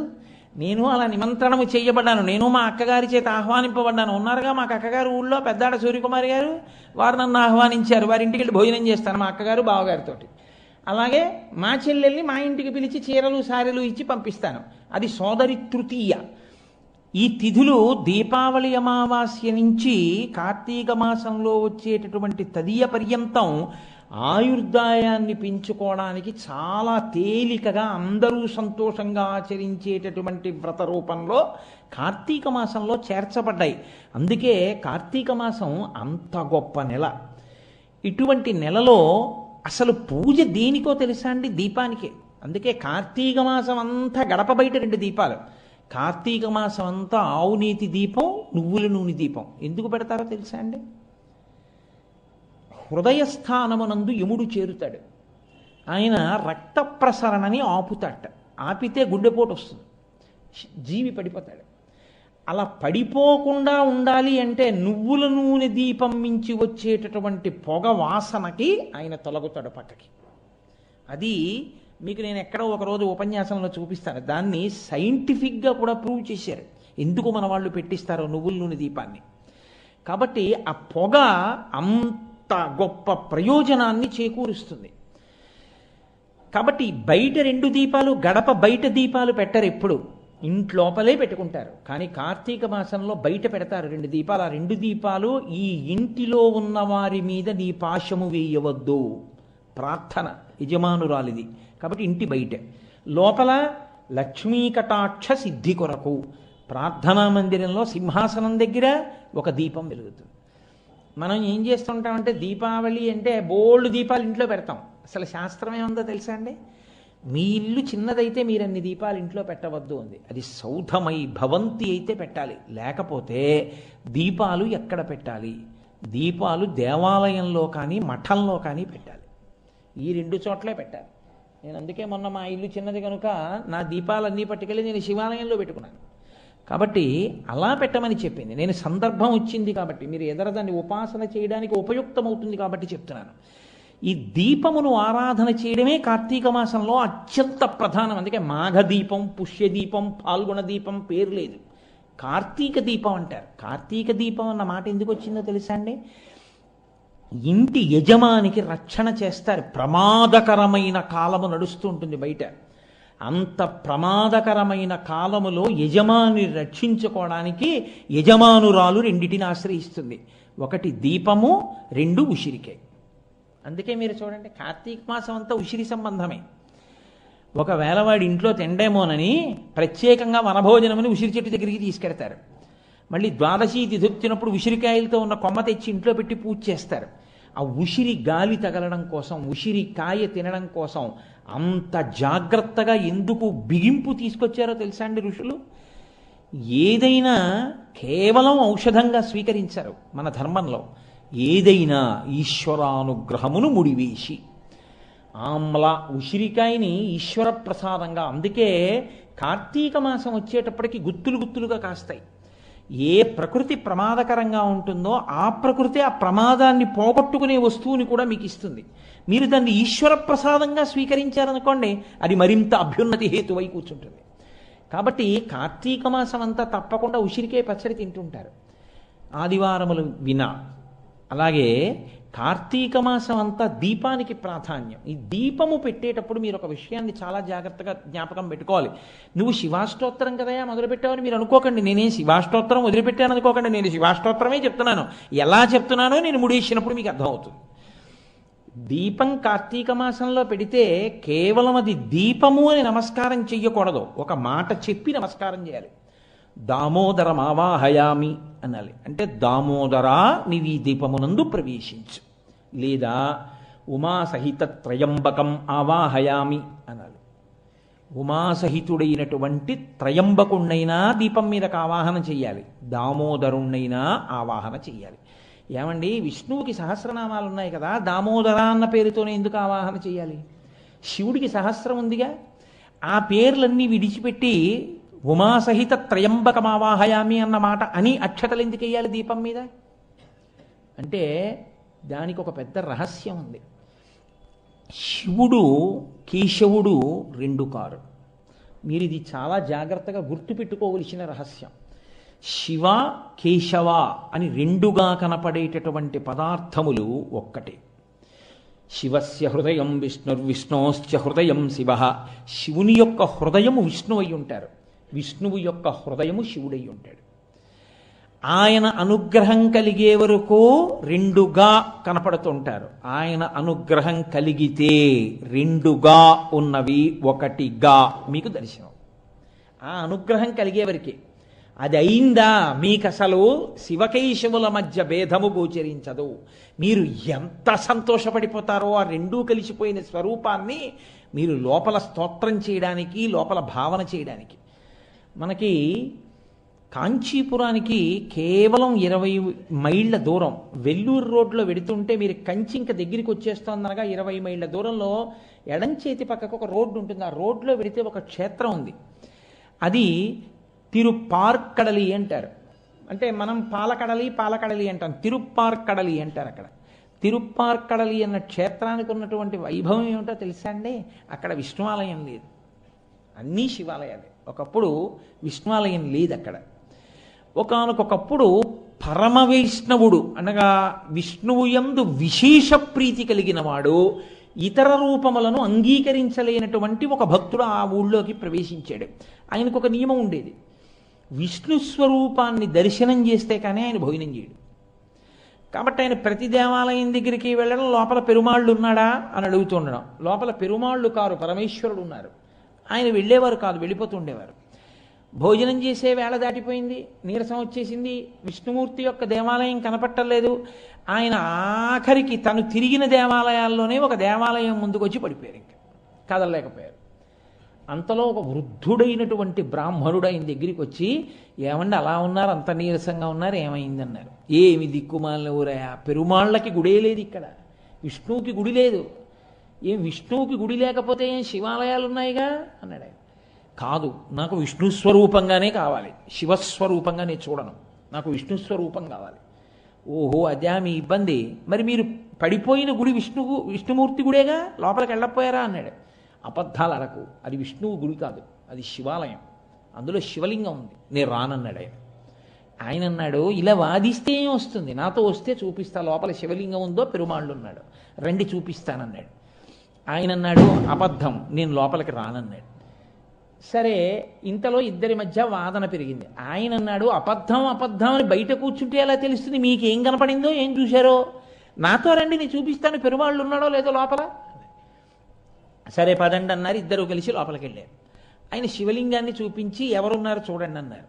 ఆయన శివలింగం మీద చూసేటప్పటికి చిన్మయం అంటారు, ఇలా పైకి పుటమరించినటువంటి స్వరూపం ఉంటుందే, ఆ బ్రహ్మగారు లేదా అంబ, పీఠం అంబమయం సర్వం శివలింగ చిన్మయం సాకారంచ నిరాకారం నిర్గుణంచ గుణాత్మకం అని ఆ చిన్మయం, ఆ శివలింగం పైకి ఉబికినటువంటి బొడిపే లింగాకృతి కాకుండా ఆ పీఠం మీద శ్రీ మహావిష్ణువు నిలబడి దర్శనమిచ్చారు.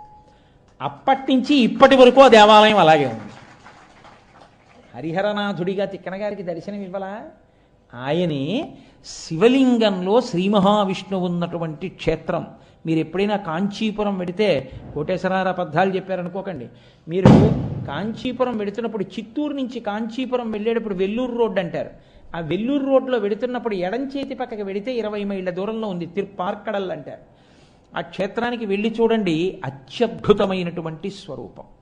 కాబట్టి శివకేశవుల మధ్య భేదము అన్నట్టు కనపడుతుంది, రెండు అన్నట్టు కనపడుతుంది. యథార్థమునకు శివకేశవులు రెండు కాదు, శివుడే కేశవుడు, కేశవుడే శివుడు. దీని గురించి పెద్దలు ఒక చక్కటి ఐతిహ్యం ఒకటి చెప్తూ ఉంటారు. వెనకటికి దేవతలందరూ రామేశ్వరం వెళ్ళారు. వెళ్ళి రామేశ్వరంలో శివలింగాన్ని దర్శనం చేశారు. దర్శనం చేసి బయటకు వచ్చిన తర్వాత వాళ్ళకు ఒక అనుమానం వచ్చింది, రామేశ్వరం అనగా ఏమి? వ్యాకరణంలో రామేశ్వరం దేనికి చెందుతుంది అని. అంటే ఇప్పుడు నేను మీకు దాన్ని కొంచెం చెప్పాలి అంటే, రాజసేవకుడు ఏ సమాసం అని అడిగాను అనుకోండి, రాజు యొక్క సేవకుడు రాజసేవకుడు, కాబట్టి షష్ఠీ తత్పురుష సమాసం. లేకపోతే నల్ల కలువ అన్నాను అనుకోండి, ఏ సమాసం అన్నాను అనుకోండి, నల్లనైన కలువ, కర్మధారయా సమాసం. కాదు, దండపాణి ఏ సమాసం అన్నాను అనుకోండి, దండము పాణియందు కలవాడు అంటే చేతియందు కర్ర పట్టుకున్నవాడు, చేతియందు కలది కలవాడు కాబట్టి బహువ్రీహి సమాసం.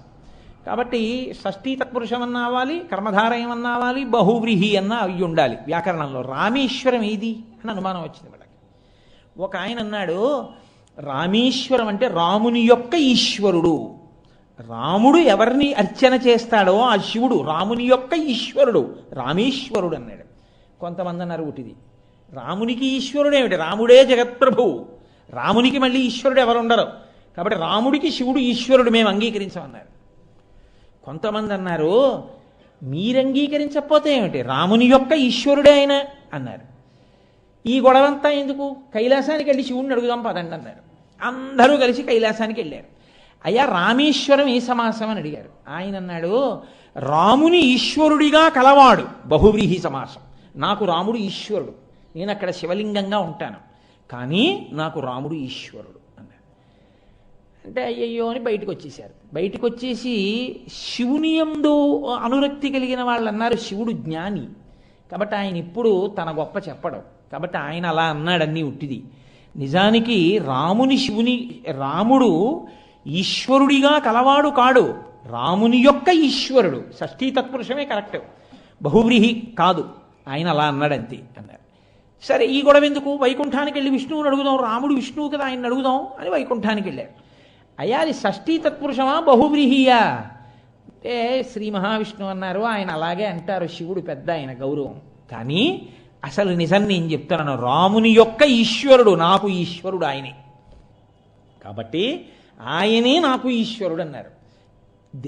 శివకేశవులకు వ్యాకరణం తెలియదా ఏమి, ఇద్దరు ఓ గురువు గారి దగ్గర చదువుకోలేదా? ఇది ఎక్కడ గొడవ, ఆయనేమో రాముని ఈశ్వరుడిగా కలిగిన వాడిని అంటాడు, ఈయనేమో రాముని యొక్క ఈశ్వరుడు అంటాడు. ఈయన షష్ఠీ తత్పురుషం అంటాడు, ఆయన బహువ్రీహి అంటాడు. ఏది అసలు నిజం?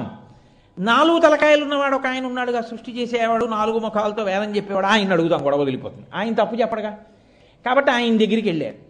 ఆయన అన్నాడు, దీనికి ఇంత దూరం వచ్చారా, మీ మొహం ఇట్సా, రామేశ్వరము అంటే రాముడు ఈశ్వరుడు అయినాడు, రాముడే శివుడు, శివుడే రాముడు, కర్మధారయా సమాసం రాదే, రెండు కాదన్నాడు. కాబట్టి శివుడే కేశవుడు, కేశవుడే శివుడు, ఉన్న ఆపదార్థమే స్థితికర్తగా నిలబడినప్పుడు విష్ణువుగా ప్రకాశిస్తుంది. ఆపదార్థమే మీకు ఉపకారం చేసి లయకర్తగా నిలబడి నిద్ర ఇచ్చినా, మిమ్మల్ని పొందినా, మీకు జ్ఞానం ఇచ్చి ఈశ్వరుణ్ణి పొందేట్టు చేసిన శివస్వరూపంగా ఉంటుంది. అందుకే భాగవతంలో 3 మూర్తులకు 3 లోకములకు 3 కాలములకు మూలమగుచు భేదమగుచు తుతిక భేదమయ్యొప్పారు బ్రహ్మమనగ నీవే పాలనయనా అంటారు. 3గా 2గా కనపడి చిట్ట చివరికి 1గా అయిపోయేటటువంటి తత్వం ఏదున్నదో అది పరబ్రహ్మము, అది పరమేశ్వరుడు. అది 2గా కనపడుతుంది, కానీ 2 కాదు, ఉన్నది ఒక్కటే అని నిరూపిస్తుంది. అలా నిరూపించగలిగినటువంటి స్థితి కలిగినటువంటి పదార్థం. అందుకే వాళ్ళకి ఓ గమ్మత్తు ఉంటుంది లోకంలో. మీరు చూడండి, నాకు ఈ మాట చెప్తుంటే ఒక విషయం గుర్తొచ్చింది. శృంగగిరి పీఠాధిపతులు చంద్రశేఖర భారతి మహానుభావుడు, ఆయన దగ్గరికి వెళ్ళి చాలామంది కూర్చున్నారు. కూర్చుంటే ఆయన ఏ ఊరు నుంచి వచ్చారు అంటే, ఏదో ఫలానా ఊరు నుంచి. మీ పేరేమిటి? ఆయన ఏదో పేరు చెప్పాడు. ఇంకోరిని అడిగారు, మీ పేరేమిటి? ఏదో పేరు చెప్పాడు. మీరు ఏదో ఊరు నుంచి వచ్చారు, ఈ పేరు ప్రసాదం ఇస్తున్నారు. ఒక ఆయన్ని అడిగారు, ఆయన ఏం చెప్పలేదు. మీ పేరేమిటి అన్నారు, చెప్పలేదు. ఏ ఊరు నుంచి వచ్చారు చెప్పారు. ఏం పేరు అడిగాని చెప్పలేదే అన్నారు. వీళ్ళందరూ వెళ్ళిపోయాక చెప్తాను స్వామి అని. అదేమిటి వీళ్ళందరూ వెళ్ళిపోయాక పేరు చెప్పడానికి ఫోన్లే, ఏదో ఇబ్బంది ఉందేమో అనుకున్నారు. అందరూ వెళ్ళిపోయారు. వెళ్ళిపోయిన తర్వాత స్వామి నా పేరు ఇప్పుడు మీకు చెప్తానన్నాడు. చెప్పు. భుజంగం.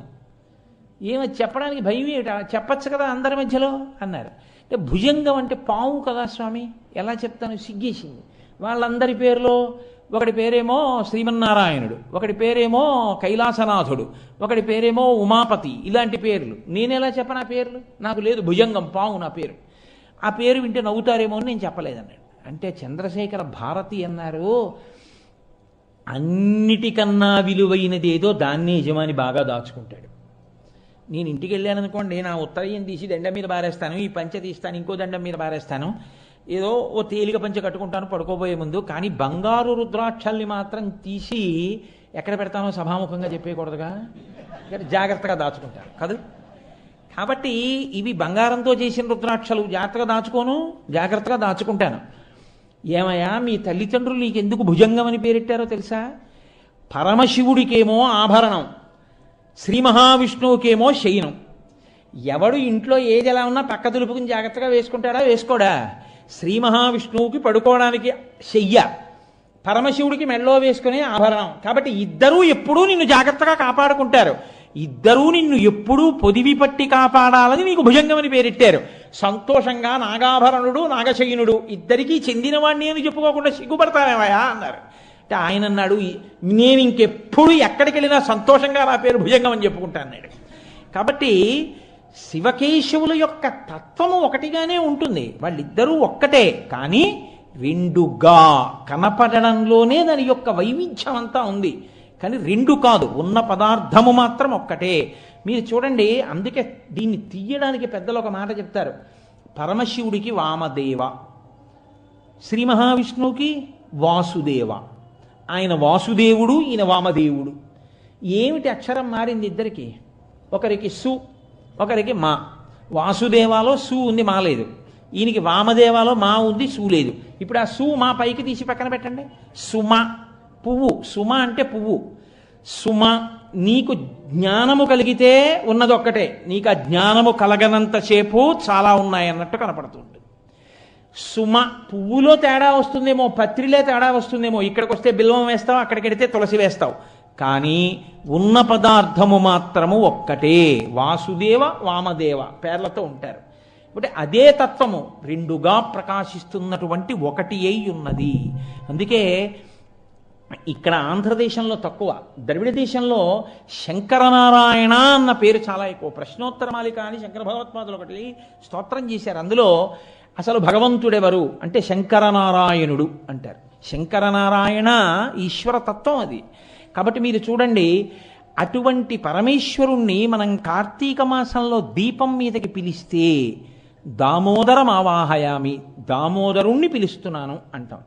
ఏమి దామోదర అన్న నామంతోనే ఎందుకు పిలవాలి? విష్ణువుని ఇంకా చాలా పేర్లు ఉన్నాయిగా. విశ్వం విష్ణుర్వషట్కారో భూత భవ్య భవత్ప్రభు భూతభృద్భావో భూతాత్మ భూతభావన, చాలా పేర్లు ఉన్నాయి. అన్నీ వదిలి దామోదర ఎందుకు? కార్తీక దామోదరుడికి నైవేద్యాలు పెట్టామండి, కార్తీక దామోదరుడికి దీపాలు పెట్టామండి అంటారు. ఏమిటా దీపం? అసలు నీకు బయట ప్రకాశం కాదా దీపం? ఏమిటో ఇక్కడ ప్రకాశిస్తే నువ్వు కార్తీక దీపం పెట్టినట్టు. ఆ కార్తీక దీపం ఇక్కడ వెలగాలి, నీలో వెలగాలి. ఏమిటా దీపం? దామోదరా అన్న మాటకి రెండు అర్థాలు చెప్తుంది అమరకోశం. ఉదరే దామయస్యతీతి దామోదర. కడుపు మీద తులసీదళములు ఉన్నవాడు, కడుపు మీద తులసిమాల వేయబడినటువంటి వాడికి దామోదర అని పేరు కాదు. దామ్నే ఉదర మాత్ర బద్ధతీతి ఇది దామోదర. ఎవరి కడుపు త్రాటి చేత కట్టబడిందో ఆయన్ని దామోదర అని పిలుస్తారు. ఎవరాయన? శ్రీ మహావిష్ణువు. శ్రీ మహావిష్ణువు అంటే నిజానికి మీ కంటికి కనపడే తత్వం ఆయన. ఆయన మీ కంటికి దొరకడు. ఇంతంతైవటుడు ఇంతయై మరుయుతానింతయ్య భో వీధిపై అంతై చంద్రుని ఇంతంతైవటుడు ఇంతయై మరుయుతానింతయ్య భో వీధిపై అంతై చంద్రునకంతయై అభో ప్రభారాశిపై అంతై ధ్రువమండలముపై అంతై అంటూ పెరిగిపోయినటువంటి విష్ణువు హరిమయము విశ్వమంతయు, హరి విశ్వమయుండు. హరిమయము కాని ద్రవ్యము పరమాణువు లేదు వంశపావన వింటే అంటాడు భాగవతంలో శుకమహర్షి. అసలు ఆయన కానిది ఆయన లేనిది ఈ లోకంలో లేదు, అంతా హరిమయమే. అయినా హరి కనపడుతున్నాడా? కనపడడు. ఆయన కనపడకుండా మిగిలినవన్నీ కనపడుతుంటాయి. పైగా ఆయన లేనిదేది? అంతా నిండిపోతాడు ఆయన. రవిబింబంబుపమింప పాత్రమగు ఛత్రమై శిరోరత్నమై శ్రవణాలంకృతయై గళాభరణమై సవర్ణ కేయూరమై చెవిమత్కంకణమై కటిస్థలి ముదంచద్ఘంటయై నూపుర ప్రవరంబై పదపీఠమై వటుడుతా బ్రహ్మాండమున్ నిండుచోన్నంటారు పోతన గారు. బ్రహ్మాండమంతా నిండిపోయేటట్టు పెరగగలిగినవాడు. అత్యతిష్ట దశాంగుళం. ఈ బ్రహ్మాండమంతా నిండి నిబిడీకృతమైపోయినటువంటి వాడు. అటువంటి పరాత్పరుడైనటువంటి శ్రీ మహావిష్ణువు ఆయన ఉదరే దామ యస్యతీతి దామోదర. ఆయన కడుపు మీద తులసిమాలతో మీ మాంసనేత్రమునకు దొరుకుతాడు. ఎందుకు దొరుకుతాడు అంటే ఆయన ప్రీతి పొందడానికి మీరాయనకి ఇవ్వగలిగినది లేదు. బ్రహ్మాండమంతా ఆయనే అయి అన్నీ ఆయనే అయిన వాడికి మీరేమిచ్చి ఆయన ప్రీతి పొందేటట్టు చేస్తారు చెప్పండి? మీరు మా ఇంటికి వచ్చి మా ఇంట్లోవి నాకు ఇచ్చి నాకు ఎలా ప్రీతి కల్పిస్తారు? మీరు కల్పించడం కుదరదు. కానీ అంతటివాడు దేనికి పొంగిపోతాడో తెలుసా అండి? మీరు భక్తితో ఒక్క తులసి దళాన్ని ఆయన పాదముల మీద వేస్తే పొంగిపోతాడు.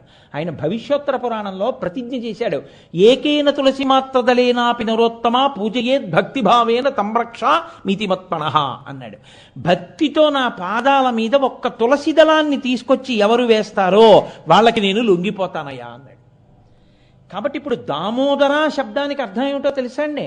అసలు మీ కంటికి దొరకకుండా మీ ముందే ఉండి లోపల బయట వ్యాపించి ఎప్పుడూ రక్షణ చేసేటటువంటి భగవంతుని యొక్క తత్వం ఏదుందో అదే విష్ణుతత్వము. అటువంటి విష్ణుతత్వము అందుకే ఆ తులసి దళంతో ఆయన పూజ. శ్రీ రఘురామచారు తులసీదళదామ చమక్షమారి శృంగార గుణాభిరామ త్రిజగన్నుత శౌర్య రమాలలామ దుర్వారక బంధ రక్షస విరామ జగజ్జన కల్మషార్ణవోత్తారక నామ భద్రగిరిద జరధీ కరుణాపయోనిధి అంటారు గోపరాజు గారు. తులసీదళధామ. ఆయనకి ఒక్క తులసిదళం సమర్పిస్తే పొంగిపోతాడు. పొంగిపోయి లొంగిపోతాడు, వెంట తిరుగుతాడు. మీరేమి ఇవ్వగలరు? ఏమి ఇవ్వక్కర్లా. భక్తితో ఈశ్వర అంతా నీది అని మీరు ఒక తులసిదళం వేస్తే పరవశించిపోవడం ఆయన లక్షణం కాదు. ఆయన దామ్నే ఉదర మాత్ర బద్ధతీతి దామోదర. ఆయన పొట్ట అమ్మ తాటితో కట్టేసింది ఒకసారి. ఎవరి పొట్ట? అదే సామాన్యమైన పొట్ట కాదు. కుప్పించి ఎగసిన కుండలంబుల కాంతి గగన భాగం బెల్ల కప్పికొనగా ఉరికిన నోర్వక ఉదరంబులోనున్న జగముల వ్రేగున జగతి కదులా అంటారు భీష్మాచార్యుల వారు. ఆయన దూకితే రథంలోంచి ఆయన కడుపులో ఉన్న లోకాలన్నీ కదిలి, అన్ని లోకాల్ని తల కడుపులో పెట్టుకున్నటువంటి విష్ణువు యొక్క కడుపు లోకముల కన్నా పెద్దదా కాదా? ఆ కడుపుని కట్టగలిగిన తాడు లోకంలో ఉంటుందా? అటువంటి కడుపుని కట్టగలిగిన తాడు లేదు అన్న విషయం తెలియకపోవడమే ఆవిడ భక్తి. ఇందుకు కడుతున్నాను, ఈ ప్రయోజనానికి కడుతున్నాను, ఇది తెలియకుండా ఆవిడ ప్రయత్నం చేసింది. అది కూడా ఎలా? కృష్ణుడిని చోట పెట్టి తను వెళ్ళి తీసుకురాలేదు. ఆవిడ వదిలేస్తే పారిపోతాడని ఆ చిన్ని కృష్ణుడి చెయ్యి పట్టుకుని అలా వెళ్ళను, ఓ తాడు తీసుకురాను. అవేం తాళ్ళు? కవ్వానికి పెట్టి ఇంతకుముందు చల్ల చెయ్యగా ఒరిపిడి చేత బాగా నలిగిపోయినటువంటి తాళ్ల పరంపర తీసుకొచ్చి కడుపు చుట్టూ తిప్పేది. సరిపోయేది కాదు, 2 అంగుళాలు తక్కువ వచ్చేది. ఇంకో తాడు తెచ్చేది, ఇంకో ముడేసేది. ఇలా తెస్తోంది, ముడేస్తోంది, తెస్తోంది, ముడేస్తోంది, పట్టక సరిపోవట్లేదు. ఆవిడకి అనుమానం రావాలా? ఆవిడికి రాలేదు. అది భక్తి. ఆయన ఏం చేస్తున్నాడు? ఏమీ తెలియని వాళ్ళ ఏడుస్తున్నాడు. అది విచిత్రం. నవ్వుతూ అమ్మా నువ్వు నన్ను కట్టలేవంటం లేదు. ఎంత ఏడుస్తున్నాడో తెలుసా అండి? స్తంభాదికంబులు తనకు వడ్డంబైన అట్టట్టునని పట్టువానివి ఈ తప్పు సైరింపు జింక దొంగిలబోదు నేనని మునిముట్ట నెచ్చువాని కాటుక నెరయంగ కందులు నులుముచు వెడలు కన్నీటితో వగచువాని ఏదెసబొచ్చునో ఇదియని పలుమార్లు సురుగుచు క్రీగంట చూచువాని గూడబారి పట్టుకుని వెరపుచు చిన్ని వెన్న దొంగ చిక్కెననుచు కొట్ట చేతులాడక పూబోడి కరుణతోడ బాలు కట్టదలచే. ఏడుస్తూ కంటిలో ఉన్నటువంటి కాటుకంతా ఇలా బుగ్గల మీద కారిపోయేటట్టుగా దొంగేడు పేడుస్తూ భయం నటిస్తూ అమ్మా వెన్న దొంగతనం చేయనమ్మా, నన్ను వదిలేయమ్మా అని ఏడుస్తున్న కృష్ణుణ్ణి చేత్తో పట్టుకుని తజ్జనని లోగిటంగల రజ్జు పరంపరల శిశు కట్టన్ ఆ బొజ్జ తిరిగి రాదయ్య జగజ్జాలములున్న బొజ్జ కట్టంతరమే అంటారు పోతన గారు. ఆ కవ్వానికి కట్టిన తాడు ముక్కలన్నీ తీసుకొచ్చి ముడిలేసి ఆయన పొట్ట చుట్టూ తిప్పుతుంటే సరిపోవట్లేదు, 2 అంగుళాలు తక్కువ వస్తోంది. జగజ్జాలములున్న బొజ్జ కట్టంతరమే. జగత్తులన్నీ ఏ కుక్షిలో ఉన్నాయో ఆ కడుపుని కట్టడం అంత తేలిక. కానీ ఆవిడకి ఆ ఆలోచన రాలేదు. చిక్కడు శృతిలతి కావలి చిక్కడు, ఆయన చిక్కడు సిరికౌగిటిలో చిక్కడు సనకాది యోగి చిత్తాబ్జములన్ చిక్కడు శృతిలతి కావలి చిక్కినతడు లీల తల్లి చేతన్ రోలన్. అటువంటి వాడు వేదములకు లొంగనివాడు, వేదములకు దొరకనివాడు, లక్ష్మీదేవి కౌగిటికి దొరకనివాడు, సనకాది మహర్షుల యొక్క గుండెలలో పట్టనివాడు ఒక గోపకాంతకి దొరికిపోయాడు. దేనికి దొరికిపోయాడు? ఒక్క కారణానికి దొరికిపోయాడు. బొడల చెమటలొదల ఉత్తరీయము జార తురుముకున్న విరులు జారిరాల పట్టరాని తనను పట్టెదనిని చింత కట్టుకున్న తల్లి కరుణ చూచి, అయ్యో ఈ పిల్లాన్ని పట్టుకోలేము, వీడి జగత్తులని కడుపులో పెట్టుకున్నవాడు నా పిల్లాళ్ళ కనపడుతున్నాడు, వీడిని ఎవరు పట్టుకోగలరు, పట్టుకోలేరన్న విషయాన్ని తెలుసుకోకుండా వీడు నా కొడుకు, నేను పట్టుకోగలనన్న పూనికతో తన వెంటపడి తనని పట్టుకోవాలని ప్రయత్నిస్తున్న తల్లి యొక్క పట్టుదలకి అలా వెంటపడుతుండగా ఆవిడికి చెమట పట్టి ఆవిడ వేసుకున్న పమిట జారిపోయి ఆవిడ కొప్పు విడిపోయి అందులోనున్న పూలు నేలరాలి పడిపోతే, అయ్యో నన్ను పట్టుకోలేరు ఎవ్వరు అని తెలుసుకోలేక నన్ను పట్టుకుంటానని వెంటబడి కష్టపడుతున్న అమ్మకి నేను పట్టుపడకపోతే ఎలాగని పట్టుబడిపోయాడు ఆయన. పట్టుబడిపోతే ఆవిడ కట్టేసింది. కాబట్టి ఎవడిని పట్టలేరో ఎవరిని కట్టలేరో వాడిని పట్టుకుంది, కట్టుకుంది. అలా కట్టేస్తే ఎలా కట్టేసింది? బాగా బిగుతుగా కట్టేసింది. కట్టేసి రెండో కొస తీసుకెళ్ళి రోడ్డు చేసి కట్టింది. కడితే ఇప్పుడు ఆయన రోల్ లాగుతూ ఏడుస్తూ వెడుతున్నాడు. ఆ తాడు ఒరుసుకుంది నడువుకి. ఆ తాటి మచ్చ పడిపోయింది. చాలా కాలం పంచె అలా కట్టుకుంటే ఏమవుతుంది? ఆ పంచె కట్టుకున్న ప్రాంతం అంతా నల్లగా అవుతుంది కదండి. అలా ఆయనకి తాడు కట్టేస్తే ఏమైంది? ఆ తాడు కట్టిన చోట ఒరుసుకుని నల్లగా అయింది. దామోదరా అని ముద్దుగా పిలిచారు. ఈశ్వరా, నీ కడుపు మీద మచ్చ పడింది, నీ నడుము మీద తాటి మచ్చ. ఒకానొక నాడు ఏమీ తెలియని ఒక గోపకాంత చేత కట్టబడ్డావనడానికి ఇదే గుర్తు. కాబట్టి అసలు నిన్ను చూడడం సంభవం కాదు. అత్యతిష్ట దశాంగుళం, ఈ బ్రహ్మాండములు ఎంతవరకు ఉన్నాయో అంతకన్నా 10 అంగుళముల పైకి ప్రకాశించేటటువంటి వాడివి. అటువంటి తండ్రివి ఆజ్ఞురాలైనటువంటి ఒక గోపిక యొక్క చేతికి దొరికిపోయావు. అంటే నేను కడుతున్నాను, ఇందుకు కడుతున్నాను అన్న ప్రయోజనం లేకుండా వెంటపడినటువంటి భక్తుల యొక్క హృదయములందు చిక్కేటటువంటి వాడివి నువ్వు. అందుకే జ్ఞానులచే మౌనులచే దానులచే భక్తి యోగశీలుర చేతన్ పూని నిబద్ధుండగునే శ్రీనాథుడు భక్తియుతుల చేతన్ బోలన్. ఆయన ఇంత దానాలు చేశానంటే ఏం దొరకడు. ఆయన నేను ఇంత చదువుకున్నానంటే దొరకడు. ఆయన ఎవరికి దొరుకుతాడు? ఎవరు పరమ భక్తితో పట్టుకోవాలని ప్రయత్నించారో వాళ్ళకి దొరుకుతాడు ఆయన. కాబట్టి భక్తికి దొరికిపోయేవాడు అనడానికి దామోదరుడు. నడుము మీద పాదముల మీద తులసిదళంతో ప్రకాశించేవాడు కాబట్టి దామోదరుడు. ఈశ్వరా, అంతటా నిండిపోయి అంతటినీ ప్రకాశింపచేస్తున్న నువ్వున్నావే, ఇందులోనే ఉండి ఈ కళ్ళకి కాంతినిచ్చి చూస్తున్నవాడివి, ఇందులోనే ఉండి ఈ చెవికి వెలుగై వినపడేటట్టు చేస్తున్నవాడివి, ఇందులోనే ఉండి ఈ చర్మమునకంతటికి వెలుగై స్పర్శ చెప్పిన వాడివి. అటువంటి తండ్రి నీవు ఈ దీపమునందు ఆవాహన అగుదువుగాక. నువ్వు అనుగ్రహిస్తే ఈ దీపంలోకి వస్తావు, నువ్వు వస్తే నీ వెంట లక్ష్మి వస్తుంది. కర్దమైన ప్రజాభూతామయి సంభవ కర్దమ, ఆవిడొస్తుందా? ఆవిడతో పాటు ఆయనతో పాటు పిల్లలతో కలిపి వస్తుంది. వచ్చి ఆవిడ ప్రవేశిస్తుంది. నువ్వు మా ఇంట్లో ఉంటే ఇంకేం కావాలి? కాబట్టి కార్తీక దామోదరా దీపమునందు ప్రవేశించు. దామోదరం ఆవాహయామి అంటే భక్తికి లొంగిపోతాడన్న విషయాన్ని మీరు పూనికతో మీ మనసులో పట్టుకున్నారనడానికి గుర్తు మీ ఇంట వెలుగుతున్న దీపం కాదు. ఉమా సహిత త్రయంబకమావాహయామి. మీరు తత్వాన్ని జాగ్రత్తగా పరిశీలనం చేయండి. త్రయంబకుడు అన్న మాటకు అర్థం ఏమిటో తెలుసా అండి? లోకానాం త్రయాణం, ఈ లోకములు 3 లోకములకు కూడా ఎవరు అంబకః, ఎవరు తండ్రిగా పిత, ఆయన తండ్రిగా ప్రకాశిస్తూ ఉంటాడో, ఈ 3 లోకములలో ఉన్న సమస్త జీవరాశులకి తల్లి తండ్రి కూడా అయి ఉన్నాడో ఆయనకి త్రయంబకుడని పేరు అమరకోశంలో. తండ్రికి ఉన్న లక్షణం ఏమిటో తెలుసా అండి? మీ సుఖాన్ని చూస్తే పొంగిపోవడం, మీకు ఆపదొస్తే కరిగిపోవడం. మీరు జాగ్రత్తగా గమనించండి. మిగిలిన వాళ్ళు మీ సుఖాల్లో స్థానాన్ని అడుగుతారు. భార్య, ఆయన సుఖంలో ఆవిడికి స్థానం ఉంటుంది. ఏదో అన్నయ్య ఆస్తిలో వాటా ఉంటుంది, తమ్ముడు ఆస్తిలో వాటా ఉంటుంది, చెల్లెలు ఎంత కాదన్నా అన్నకి చెల్లెలకి మధ్య కూడా ఇచ్చుకోవడాలు పుచ్చుకోవడాలు, ఎవరి ఆస్తులు వాళ్ళవి, ఎవరి గొడవలు వాళ్ళవి, ఎవరి కుటుంబాలు వాళ్ళవి ఉంటాయి.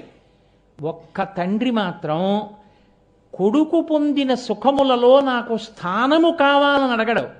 అన్నీ కొడుక్కిచ్చి కొడుకు సుఖాన్ని చూసి తాను సుఖపడతాడు. ఆయన రిటైర్ అయిపోవలసిన అవసరం ఆయనకి లేదు. ఆయన ఇంకా ఓపిక ఉంది, ఉద్యోగం చేయగలడు.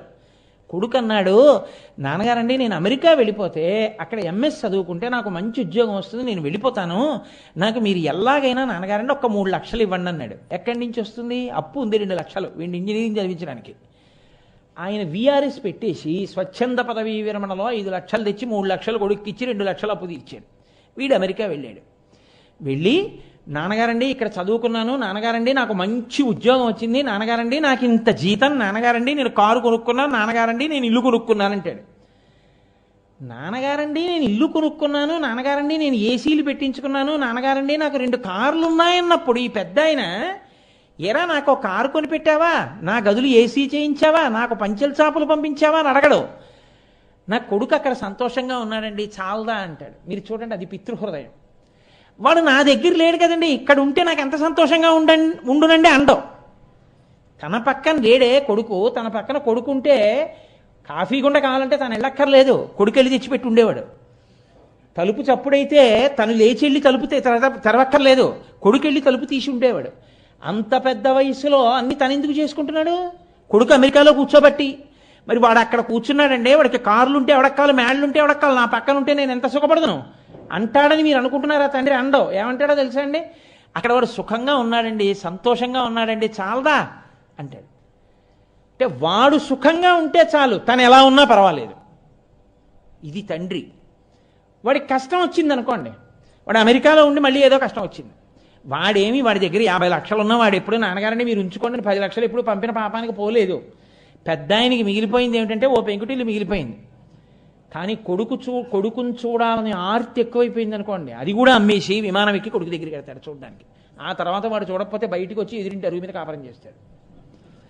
కొడుకు కష్టాన్ని చూసి తట్టుకోలేనివాడు, బిడ్డల యొక్క సుఖంలో స్థానం అడగనివాడు, అంతటి మహాత్యాగి.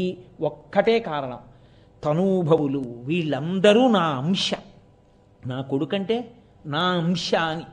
అందుకే ఆత్మా వైపుత్రనామాశి అంటుంది. తండ్రిలోని తేజస్సే కొడుకు రూపంలో బయట తిరుగుతూ ఉంటుంది. ఈ దీపం నిధనం అయిపోతుంది, ఆ దీపం వెలుగుతూ ఉంటుంది. మీరు చూడండి, ఒక దీపంలో చమురు అయిపోతూ ఉంటుంది, ఇంకా దీపం కొండెక్కే స్థితి వస్తుంది. ఈ దీపాన్ని తెచ్చి ఆ దీపంలో వెలిగిస్తారు, ఆ దీపం వెలుగుతూ ఉంటుంది. ఈ దీపం ఆ దీపం వంక చూస్తూ నేను దీన్ని వెలిగించానని ఈ దీపం నిధనం అయిపోతుంది. నిధనమైపోయే దీపం తండ్రి, ప్రకాశిస్తున్న తైలపూర్ణమైనటువంటి ప్రమిదలోని దీపం కొడుకు. రెండిటికి అభేదం. భారతం మహాతల్లి అదితి దితి కశ్యపుల మధ్య సంవాదంలో ఈ చర్చ వస్తుంది, నేను అందులోంచి తీసి మీకు చెప్తున్నది. కాబట్టి కష్టంలో పాలు పంచుకుంటాడు మీరు అడగకపోయినా పరిగెత్తుకొచ్చి, సుఖంలో స్థానం అడగండి. నేను చూశానండి, తండ్రి రాత్రింబవళ్ళు నెత్తి మీద బట్టేసుకుని రోహిణీ కార్తిలో ఎదురుగుండా నిలబడి కింద పడ్డ సిమెంటు కూడా ఎత్తించి ఎక్కడ కొడుక్కి ఖర్చు అయిపోతుందో అని బ్రహ్మాండమైన భవంతంతా కట్టిస్తే, గృహప్రవేశం చేసుకున్న కొడుకు అన్నీ పెట్టించేసుకున్న తర్వాత ఏసీలు అవి, కొంతమంది పుణ్యాత్మలు ఉంటారు, నేను అందరినీ ఒక గాట కట్టి మాట్లాడటం లేదు. నాన్నగారు ఇంటికి వస్తున్నారు అంటే, నాన్నగారు వస్తున్నారు, నాన్నగారి కంట అన్నీ పడిపోతే ఇంత సంపాదించాడు కొడుకని ఏమైనా మళ్ళీ రేపొద్దున చెల్లెలికో అక్కకో తమ్ముడికో ఇమ్మంటాడేమోనని తండ్రి గారికి కనపడకుండా కొన్ని గదులు తాళం వీసిన కొడుకులు నాకు తెలుసు. కానీ తండ్రి చిన్నపుచ్చుకోడు, అది తండ్రితనం. లోకంలో ఒక్క బిడ్డని కన్న తండ్రికి, 4 బిడ్డల్ని కన్న తండ్రికే ఇంత త్యాగబుద్ధి తనంత తానుగా వచ్చేసింది. అసలు తండ్రికి జీవితంలో ఉండేటటువంటి అత్యంత సుఖం ఏమిటో చెప్పనా అండి? పైకి చెప్పుకోకపోవచ్చు, కానీ చాలామంది ఐశ్వర్యములలోకెల్ల ఐశ్వర్యము పుత్రగాత్ర పరిష్వంగము. కొడుకుని కౌగలించుకున్నప్పుడు తండ్రి పొందేటటువంటి ఆనందంలోట మీరు ఎన్ని తీసుకొచ్చి ఇవ్వండి, తండ్రికి ఐశ్వర్యము కాదు. అందుకే తండ్రి ఐశ్వర్యమునకు పరాకాష్ఠ ఏమిటంటే ఒక చూరు కింద తండ్రి కొడుకు ఉండడం. ఈయన ప్రాణోత్క్రమణం అయిపోతుంటే ఆ కొడుకు వచ్చి ఒళ్ళో తల పెట్టుకుని నాన్నగారి యొక్క గుండెల మీద రాస్తుండగా కొడుకు వంక చూస్తూ ప్రాణం వదిలిపెట్టడం. ఆ కొడుకు తండ్రి కలిపి అన్నం తినడం. నాన్నగారు పడుకుంటే కొడుకు కాళ్ళు పట్టి నాన్నగారండి పడుకున్నారా అని ఏవో చిన్ననాటి కబుర్లు, నాన్నగారండి మీకు గుర్తుందా చిన్నప్పుడు మీరు అలా అనేవారని పక్కపక్క నవ్వి వెళ్ళి కొడుకు పడుకున్నాడు అనుకోండి, తండ్రికి గాఢ నిద్ర పట్టేస్తుంది. లేకపోతే వాడిని తలుచుకుంటూ ఈ నిద్రపోని రాత్రులు ఎన్ని ఉంటాయో. మరి ఎందుకు అడగడు? నువ్వు రా నాతో ఉండని ఎందుకు అడగడు? పోన్లిద్దరు ఏదో వాడు సుఖంగా ఉన్నాడు, ఏదో మా కోడలకి అంత పెద్ద సఖ్యత లేదు అని సర్దుకుంటారు కొంతమంది. వాడేదో ఐశ్వర్యానికి వెంపర్లాడుతున్నాడు సర్దుకుంటారు కొంతమంది. అంతేకాని బయటికి వచ్చి నాకు ఈ సుఖం పోయిందండి, వాడు అలా ఉండకుండా ఉండవలసింది అన్న తండ్రిని నాకు చూపించండి అన్నాడు తండ్రి. ఇది తండ్రితనం. ఉమా సహిత త్రయంబకమావాహయామి. తండ్రే ఇలా ఉంటే ఇక తల్లి ఎలా ఉంటుందండి? లోకములను కన్న తల్లి మాయమ్మ జగదంబ పార్వతీదేవి. వాగర్ధావివ సంపృక్తౌ వాగర్ధ ప్రతిపత్తయే జగత పితరౌ వందే పార్వతీ పరమేశ్వరౌ. ఈశ్వర, నేను సుఖములలో ఉన్నప్పుడు నిన్ను పిలిచానో పిలవలేదో? కార్తీక మాసం కదూ, బయట ప్రమాదకరమైనటువంటి వాతావరణం నడిచే కాలం కదూ. కాబట్టి నువ్వు ఉన్నావో శివుడవు, నువ్వు ఉన్న చోట మంగళం తప్ప అమంగళం ఉండదు. శివ అంటేనే మంగళం. కాబట్టి శంకరా నువ్వేం చేస్తావో తెలుసా? అమ్మతో కలిసి వచ్చి ఈ దీపంలో నించు.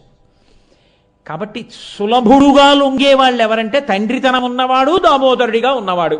అది మీరు విష్ణువుని దామోదరుడనండి, పరమశివుణ్ణి త్రయంబకుడనండి, ఏ పేరుతో పిలవండి, ఆ రెండు సౌలభ్యం మీకు లొంగేటటువంటి పేర్లు. అందుకని దీపం పెడతారు. అంతేకాని దీపం పెట్టి దీపాన్ని వదిలేయమని కాదు. దీపం పెట్టి అక్షతలు వేసి చెప్పాలి, త్రయంబకమావాహయామి లేదా దామోదరమావాహయామి అని చెప్పాలి. కాబట్టి శివకేశవులు రెండు కాదు, ఒక్కటే. ఒక్క మాట చెప్పి ఇవాళ ఉపన్యాసాన్ని పూర్తి చేస్తాను. కాబట్టి మనకి లోకంలో చూడండి, ఎక్కడైనా ఏదైనా భోజనాలు చేస్తున్నారనుకోండి, నమ పార్వతీపతయే హర హర మహాదేవ అన్నాను అనుకోండి, ఏమంటారు మీ అందరూ? హర హర మహాదేవ. నమ పార్వతీపతయే అన్నాను అనుకోండి, హర హర మహాదేవ అంటారు. హర హర హర హర అంటారు చిందేస్తే. ఆయన దగ్గరికి వెడితే ఏడుకొండలవాడ వెంకటరమణ అన్నాను అనుకోండి, గోవిందా గోవింద అంటారు. ఏమి నామాలు ఏమిటి? నేను ఏడుకొండలవాడ వెంకటరమణ అన్నాను అనుకోండి, విశ్వం విశ్వం అనొచ్చగా. విశ్వం విష్ణుద్వషత్కారో భూత భవ్య భవత్ప్రభో ఆయన పేర్లేగా.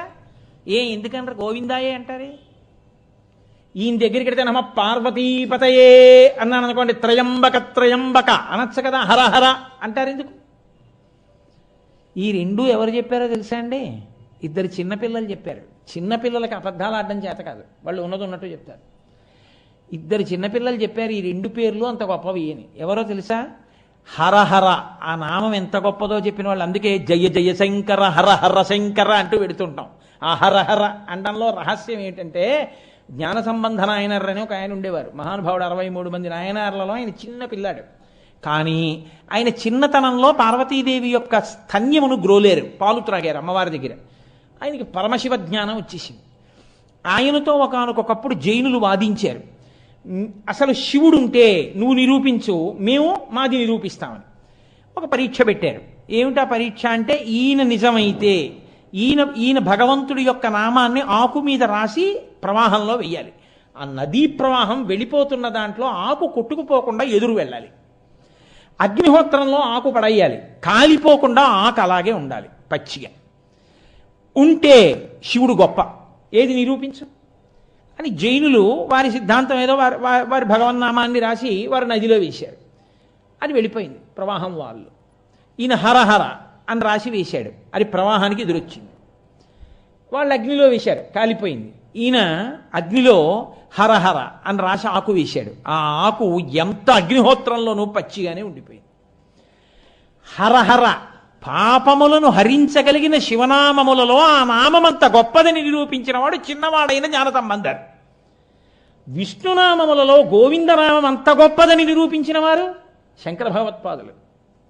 చాలా చిన్న వయసులో ఉండగా గోవింద భగవత్పాదాచార్యుల వారి దగ్గర సన్యాసం తీసుకుని కాశీపట్టణానికి వెడితే ఆయన ఓ వృద్ధ బ్రాహ్మణుడు వ్యాకరణ సూత్రాలు వల్లించుకుంటూ కనబడ్డారు. భజ గోవిందం భజ గోవిందం గోవిందం భజ మూఢమతే అన్నారు. గోవిందా గోవిందా అనరా అని చెప్పారు శంకరాచార్యుల వారు. జగద్గురువైన శంకర భగవత్పాదులు భజ గోవిందం భజ గోవిందం గోవిందం భజ మూఢమతే అనబట్టి మనం ఏమంటాం? ఏడుకొండలవాడ వెంకటరమణ గోవిందా గోవింద, నమ పార్వతీపతయే హరహర మహాదేవ. హరహర జ్ఞాన సంబంధం, గోవింద గోవింద శంకర భగవత్పాదులు. ఈ రెండు నామములు ప్రతి చోట మనం చెప్పుకుంటాం. అలాగే త్రయంబకం దామోదరం, ఆ రెండు నామములు అంత సౌలభ్యమైన నామములు. అందుకని వాటిని దీపం మీదకి ఆవాహన చేస్తాం. ఆవాహన చేసి మనం కార్తీక మాసం అంతా ఉపాసన చేస్తాం. ఉపాసన చేసేటప్పుడు ఇక భేదమేం ఉండదు. శివుడే విష్ణువు, విష్ణువే శివుడు, ఆ భావనతోనే పూజ చేస్తారు.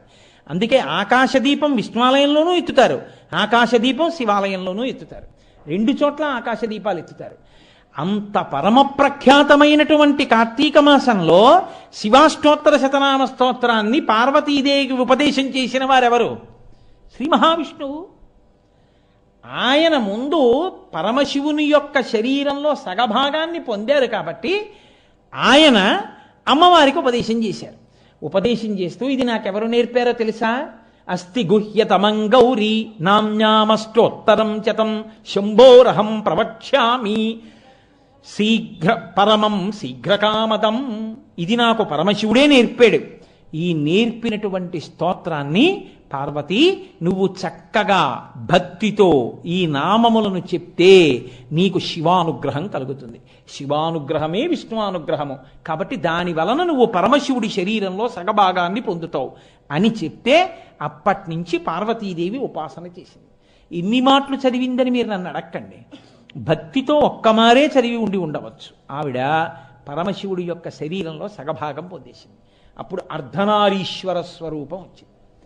కాబట్టి అంత గొప్ప నామం. ఎందరో మహానుభావులు ఆ శివకేశవుల యొక్క ఏకీకృత స్వరూపాన్ని అనుభవించారు. కార్తీక మాసంలో మనం కూడా అభేదమైనటువంటి శివకేశవ స్వరూపంతో ప్రారంభం చేస్తున్నాం. ఆ విష్ణువే అమ్మవారికి ఈ ఉపదేశం చేశారు అని. సరే, ఇవాళ నేను స్తోత్రాన్ని ఏమీ ప్రారంభం చేయలేకపోయాను, ఒకరోజు వెళ్ళిపోయింది. అయినా మీరేం బెంగ పెట్టుకోకండి, 108 నామాలు అవుతాయి. కాబట్టి ఆ శివో రేపటి రోజున నేను శివ అన్న నామంతో ప్రారంభం చేస్తాను. రేపు మీరు ఆ నామముల యొక్క వైభవాన్ని విందురు గాని. కానీ రేపటి నుంచి మనం ఒక పని చేసి ప్రారంభం చేద్దాం. అత్యంత ప్రాముఖ్యమైనటువంటి నెల ప్రదోష వేళ ఎంతో పవిత్రం కార్తీక మాసంలో. అటువంటి ప్రదోష వేళలో కలుసుకుని నేను చెప్పడం మీరు వినడం చాలా మంచిదే, నేను కాదన్నా. కానీ కేవలం నేను చెప్పడం మీరు వినడం కాదు. నేను చెప్పడం ప్రారంభించడానికి ముందే మీరు నేను కలిసి శివాష్టోత్తర శతనామ స్తోత్రాన్ని చదువుదాం. చదవడానికి ఒక 8 నిమిషాలు పడుతుంది. కానీ ప్రదోష వేళలో అందరం కలిసి శివస్తోత్రాన్ని చెప్పి ఉపన్యాసం చెప్పుకోవడం జరుగుతుంది. ఇవాళ మీ దగ్గర కాగితాలు లేవు, బహుశా ఈశ్వరుడు అనుగ్రహిస్తే అయ్యప్ప స్వామి గుళ్ళో ఒకసారి ఇది ముద్రణ వేసి అందరికీ పంచాం. అవి ఉన్నవాళ్ళు తెచ్చుకోండి. మీ దగ్గర ఎక్కువ కాపీలు ఉంటే లేని వాళ్ళకి తెచ్చి ఇవ్వండి. లేని వాళ్ళు ఉంటే వాళ్ళ దగ్గర తీసుకుని జెరాక్సులు చేసుకోండి. నేను ఈ స్తోత్రం చెప్తాను, మీ అందరూ కూడా ఇవాళ చెప్పండి. ప్రారంభ దినం కార్తీక మాసం, అందున సోమవారం. మీకు ఎక్కడొక్కడ నేను ఉపన్యాసాల్లో అసలు కార్తీక సోమవార వైశిష్ట్యమేమి, ఆకాశ దీపం అంటే ఏమిటి, ఏ ఏ తిథుల యొక్క గొప్పతనం ఏమిటి, నాగుల చవితి రాబోతోంది, అసలు నాగుల చవితి గొప్పతనం ఏమిటి, నాగుల చవితి నాడు చెయ్యవలసిన ప్రార్థన ఏమిటి, అలాంటివన్నీ నేను ప్రతి తిథి ముందు చెప్తూ వస్తాను. కాబట్టి మీరు తర్వాత రోజు తిథి నాడు అనుష్ఠించడం మీకు అవకాశం ఉంటుంది. కాబట్టి ఇప్పుడు నేను చెప్తాను, మీరు కూడా చెప్పండి. ధ్యాన శ్లోకం చూడకుండా చెప్పడం కించిత్ కష్టం కాబట్టి విడిచిపెడతాను. శివో మహేశ్వర శంభు పినాకీ శశిశేఖర. ఏమమ్మా ఇంతమంది ఉన్నారు, అంత తక్కువగా వినపడుతోంది? కాస్త మీ సంఖ్యకి తగినట్టు చెప్పండి. వామదేవో విరూపాక్ష కపర్దీ నీలలోహిత శంకర శూలపాణిశ్చ ఖట్వాంగీ విష్ణువల్లభ శిపివిష్టో అంబికానాథ శ్రీకంఠో భక్తవత్సల భవ శర్వ త్రిలోకేశ సితికంఠ శివాప్రియ ఉగ్ర కపాలీ కామారీ అంధకాసురసూదన గంగాధరో లలాటాక్ష కాళకాల కృపానిధి భీమ పరశుహస్త మృగపాణి జటాధర కైలాసవాసీ కవచీ కఠోర త్రిపురాంతక వృషాంకో వృషభారూఢో భస్మోద్ధూళిత విగ్రహ సామప్రియ సర్వమయ త్రయీమూర్తి అనీశ్వర సర్వజ్ఞ పరమాత్మా సోమసూర్యాగ్నిలోచన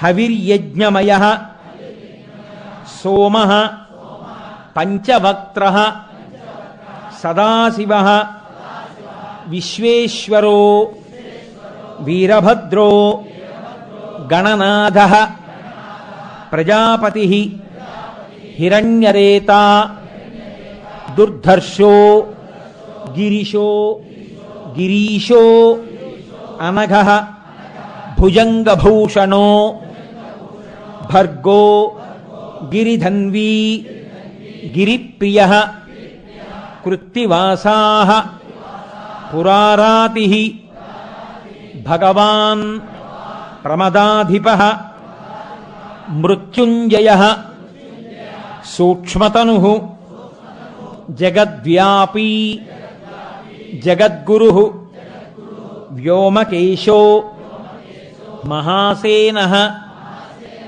జనక చారువిక్రమ రుద్రో భూతపతి స్థాణు అహిర్భూజ్ఞో దిగంబర అష్టమూర్తి అనేకాత్మ సాత్విక శుద్ధ విగ్రహ శాశ్వత ఖండపరశు అజ పాశవిమోచక మృడ పశుపతి దేవో మహాదేవో వ్యయోహరి పూషదంతభిదవ్యగ్రో దక్షాధ్వరహరో హర భగనేత్రభి అవ్యక్త సహస్రాక్ష సహస్రపాత్ అపవర్గ ప్రదోనంతస్తారక పరమేశ్వర ఏవం శ్రీశంభుదేవస్య నామ్నామష్టోత్తరం శతం. రేపటి నుంచి చక్కగా రాగానే నేను ప్రార్థన చేయగానే అందరం కలిసి శివాష్టోత్తరం కలిసి చదివి స్తోత్రాన్ని అప్పుడు ఉపన్యాసాన్ని ప్రారంభం చేద్దాం. రేపు ధ్యాన శ్లోకం శివ అన్న నామంతో ప్రారంభం చేస్తాను. ఇవాళకి ఇప్పటికే కించిత్ ఆలస్యమైంది, మనం సెలవు తీసుకుందాం. శుక్లాంబరధరం విష్ణుం శశివర్ణం చతుర్భుజం ప్రసన్నవదనం ధ్యాయేత్ సర్వవిఘ్నోపశాంతయేత్. గురుర్బ్రహ్మా గురుర్విష్ణుః గురుర్దేవో మహేశ్వరః గురుః సాక్షాత్ పరబ్రహ్మ తస్మై శ్రీ గురవే నమః. వ్యాసాయ విష్ణురూపాయ వ్యాసరూపాయ విష్ణవే నమో వై బ్రహ్మనిధయే వాసిష్ఠాయ నమో నమః. కూజంతం రామ రామీతి మధురం మధురాక్షరం ఆరుహ్య కవితాశాఖాం వందే వాల్మీకికోకిలం. శృతిస్మృతిపురాణానాం ఆలయం కరుణాలయం నమామి భగవత్పాదశంకరం లోకశంకరం. వాగర్ధావివ సంపృక్తౌ వాగర్ధ ప్రతిపత్తయే జగతః పితరౌ వందే పార్వతీ పరమేశ్వరౌ. సూక్తిం సమగ్రయతున స్వయమేవ లక్ష్మీ శ్రీరంగరాజమహిషీమధురైః కటాక్షైః వైదగ్ధ్యవర్ణగుణగుంభనగౌరవైర్యాం కండూలకర్ణకుహరాः కవయోధయంతి. హైమోర్ధ్వపుండ్రమజహన్మకుటం సునాసం మందస్మితం మకరకుండలచారుగండం బింబాధరం బహుళదీర్ఘకృపాకటాక్షం శ్రీవేంకటేశముఖమాత్మని సన్నిధత్తాం. విమలపటీ కమలకుటీ పుస్తకరుద్రాక్షసస్తహస్తపుటీ కామాక్షీ పక్ష్మలాక్షీ కలిత విపంచీ విభాసి వైరించీ మనోజవం మరుతతుల్యవేగం జితేంద్రియం బుద్ధిమతాం వరిష్టం వాతాత్మజం వనరయూథముఖ్యం శ్రీరామదూతం శిరసా నమామి. ఆపదామపహర్తారం దాతారం సర్వసంపదాం లోకాభిరామం శ్రీరామం భూయో భూయో నమామ్యహం. హరి ఓం. పరమేశ్వర స్వరూపైన సభకి నమస్కారం. దీన్ని ప్రదోషము అంటారు. ప్రదోషము అంటే అసుర సంధ్య వేళ. ప్రదోషము శివ సంబంధము. ఈ సమయంలో విడితే శివాలయానికి, లేకపోతే నరసింహస్వామి ఆలయానికి మళ్ళీ శివాలయంలాగే షట్కాలముల యందు దర్శనము చేయవచ్చు. ప్రదోషకాలంలో శివనామ సంకీర్తనం చేసి తీరాలి. శివ శివ అనుకోవాలి. అసలు యథార్థమునకు రోజు ప్రారంభం నారాయణ స్మరణతో ప్రారంభం చేయాలి. కన్ను విప్పక పూర్వమే శ్రీమన్నారాయణమూర్తి యొక్క స్వరూపాన్ని చూడాలి. చూసి ధ్యానించి మొట్టమొదట నోటి వెంట పలకవలసినటువంటి పలుకు విష్ణు సంబంధమై ఉండాలి. ఉదయం లేచినప్పుడు వేరొక పేరు ఏదీ మొదట ఉచ్చరించకూడదు. శ్రీహరి శ్రీహరి శ్రీహరి అని కానీ, నారాయణ నారాయణ నారాయణ అని కానీ నిద్ర లేవాలి. ఎందుకంటే జాగృత్తు మనం లేచినది మొదలు అనేకమైనటువంటి ప్రయత్నములలో మనం తిరుగుతూ ఉంటాం. అది స్థితికారకత్వం. ఆ విష్ణువానుగ్రహం చేతనే మీరు ఆ కార్యాన్ని చేయవలసి ఉంటుంది. కాబట్టి విష్ణునామస్మరణతో నిద్ర లేవాలి. రాత్రి నిద్రపోయే ముందు శివనామస్మరణ చేసి నిద్రపోవాలి. అలాగే ప్రదోషకాలమునందు తప్పకుండా శివనామం ఒకసారి మనసులో అనుకోవాలి. శివ శివ శివ శివ శివ శివ అనుకోవాలి. వీటిని ప్రదోష వేళలు అంటారు. అందున కార్తీకమునందు ప్రదోష వేళకి మిక్కిలి ప్రాధాన్యత. ఇవి ప్రతిరోజు ఉండే ప్రదోష సమయం అయితే, త్రయోదశి నాటి సాయంకాలం ఉండేటటువంటి ప్రదోషాన్ని మహాప్రదోషము అని పిలుస్తారు. అది మరింత శక్తివంతం. కాబట్టి ప్రదోష వేళలో శివనామస్మరణ, అందున దేవాలయంలో కూర్చుని చేస్తే, ఒక్కసారి శివనామం చేస్తే 1,00,000 మార్లు చేసిన ఫలితం ఖాతాలో వేస్తాడు ఈశ్వరుడు. కాబట్టి ఆ అవకాశం నేను ఎందుకు మీకు తీసేయాలి? పైగా ఒక దేవాలయంలో ఎంత భగవన్నామం జరుగుతుందో దేవాలయం కూడా అంత శక్తిని పుంజుకుంటుంది. కాబట్టి మనందరం కలిసి ఇప్పుడు ఆ శివనామ స్తోత్రం, శివాష్టోత్తర శతనామ స్తోత్రం చేద్దాం. దీనికి నారాయణుడు ఋషి, అనుష్టుప్పు ఛందస్సు, సాక్షాత్ పరమశివుడు దేవత. కాబట్టి ప్రదోష వేళలో శివాష్టోత్తర శతనామ స్తోత్రం కార్తీక మాసంలో చదవడము అంటే, నేను యథార్థంగా మీకు మనవి చేస్తున్నాను, ఎవరికి శివానుగ్రహం ఉందో వారు తప్ప శివ శివ అనలేరు. అందున కార్తీక ప్రదోషంలో ఆడమంటే మాటలా, అందున ఆలయ సన్నిధానంలో, అందులో విష్ణువాలయంలో కూర్చుని, దానికి ఈశ్వర కృప ఎవరికి ఉంటుందో వాళ్లతో అనిపిస్తాయి. ఇప్పుడు నాది అన్నది ఒకటి ఉందనుకోండి, నీది అన్నది ఒకటి ఉంటుంది కదండి. అప్పుడు నీది నాదన్నా చేసుకోవాలని కోరుకుంటుంది, నీకున్నది నాకు లేదని ఏడుపన్నా ఉంటుంది, నీది నాదైపోయిందని సంతోషమన్నా ఉంటుంది, నీది నాది కాలేదన్న దుఃఖమన్నా ఉంటుంది. నాదే అన్నప్పుడు ఇంకా ఒకదాన్నొకటి హింసించుకోవడం కానీ, ఒకదానికన్నా ఒకటి శక్తివంతం అనుకోవడం కానీ ఉండదు లోకంలో. మీరు గమనించండి, ఈ చెయ్యి నాది, ఈ చెయ్యి నాది, ఈ రెండు చేతులు ఎప్పుడన్నా కొట్టుకున్నాయా? ఎప్పుడు పుట్టినప్పటి నుంచి నువ్వే పూజ చేస్తున్నావు, ఒక్కనాడు పూజలో నన్ను ఉపయోగించడు వీడు. దిక్కుమాల కుడి చెయ్యి, ఈ కుడి చెయ్యి ఉండడం వల్ల ఈ పూజ చేయడానికి వీలు లేకుండా పోయింది. ఈ చెయ్యి ఎప్పుడన్నా ఈ చెయ్యిని కొట్టిందా? కొట్టదు. ఈ చెయ్యికి నొప్పెట్టింది అనుకోండి, ఈ చెయ్యి నొప్పిగా ఉండి ఏదైనా పని చేయలేకపోయింది అనుకోండి, ఈ చెయ్యి ఆసరా అవుతుంది.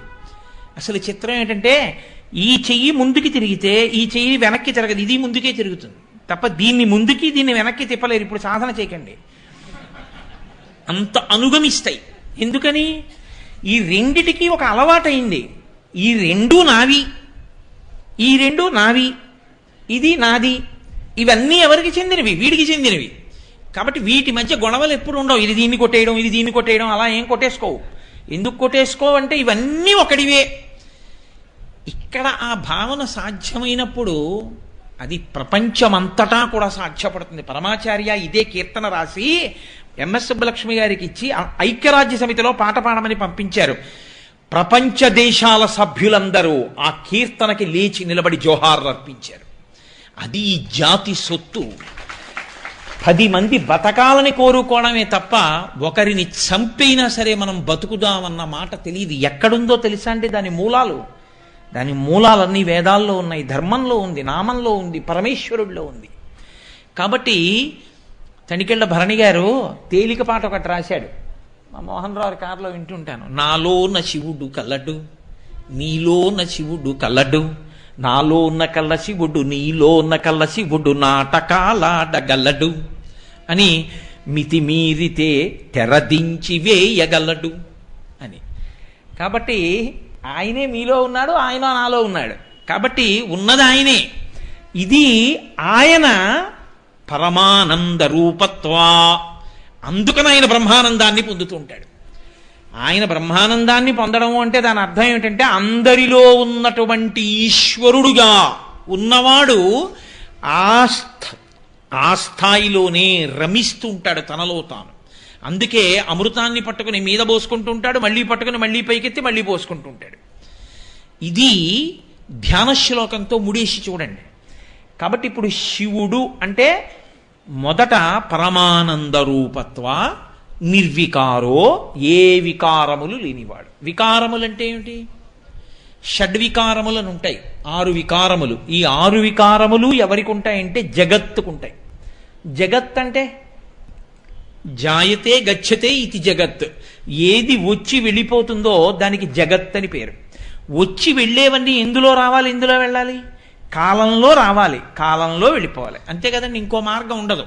కాబట్టి వచ్చి వెళ్ళే ప్రక్రియకి ప్రతిదానికి జనన తేదీ, మరణ తేదీ అని 2 ఉంటాయి.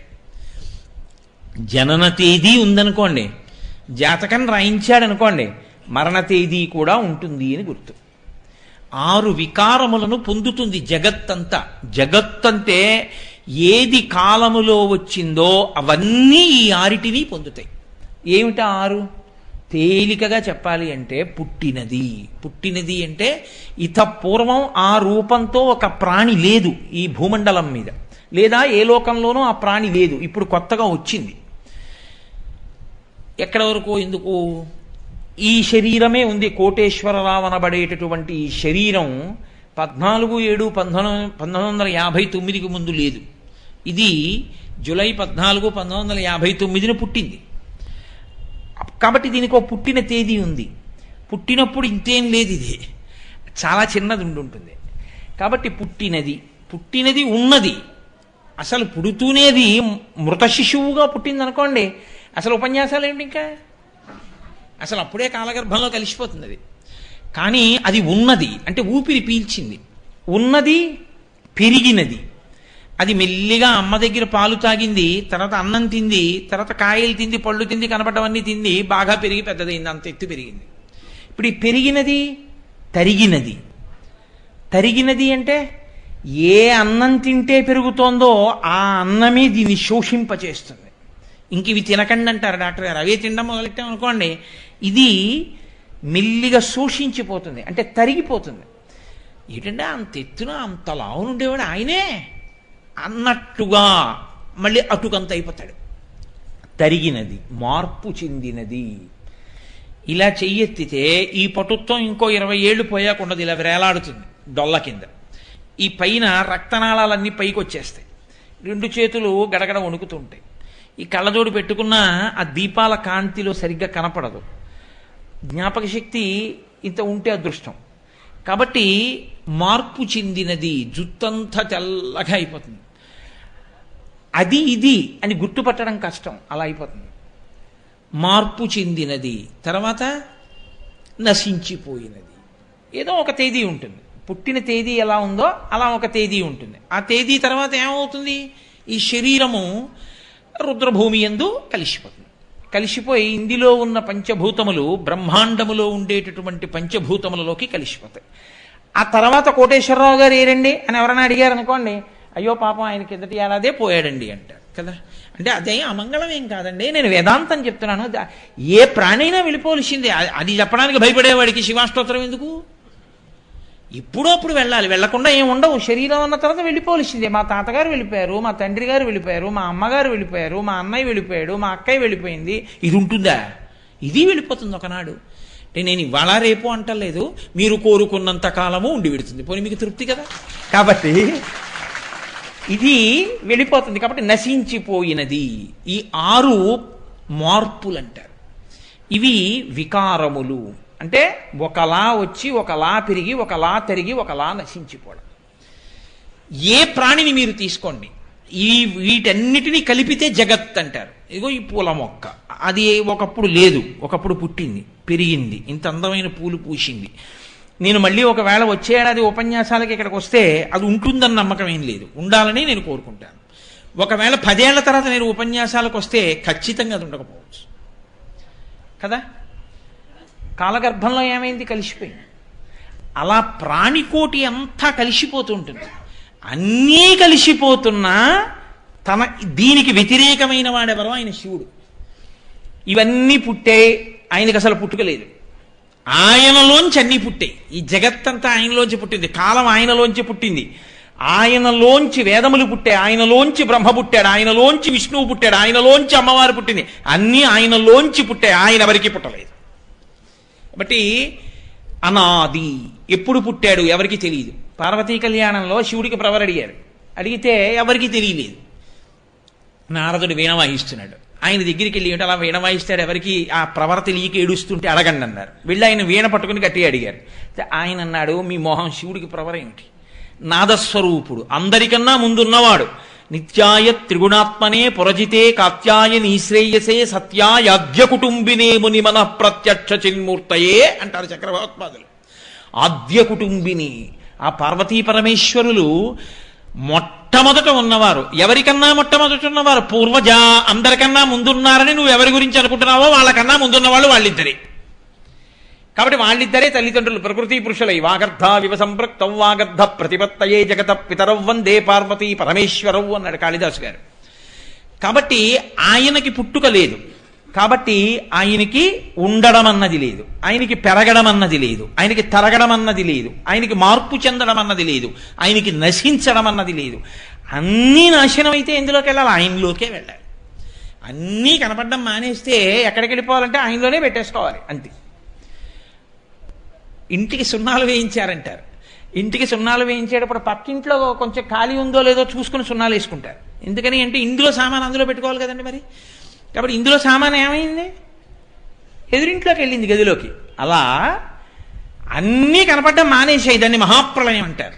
అవన్నీ ఎక్కడికి వెళ్ళాయి? ఆయనలోకి వెళ్ళిపోయి. ఇప్పుడు ఆయనలోకి వెళ్ళిపోతే ఎవరిలోంచి మళ్ళీ బయటికి రావాలి? ఆయనలోంచే బయటికి రావాలి. ఎవడు తీసుకొచ్చినా ఆయనలోంచేనా తీసుకురావాలి. తీసుకెళ్ళి ఆ ఇంట్లో పెట్టినవాడు మళ్ళీ ఆ ఇంట్లోంచైనా పట్టుకురావాలి. అయితే కొత్తగా ఏమైనా వస్తుందా? రాదుగా. ఆయనలోకి వెళ్ళింది ఆయనలోంచి రావాలి. ఆయనలోంచి వస్తుంటే మళ్ళీ ప్రారంభమైంది సృష్టి. ఎవరి దగ్గర మొదలైంది? ఆయన దగ్గరే.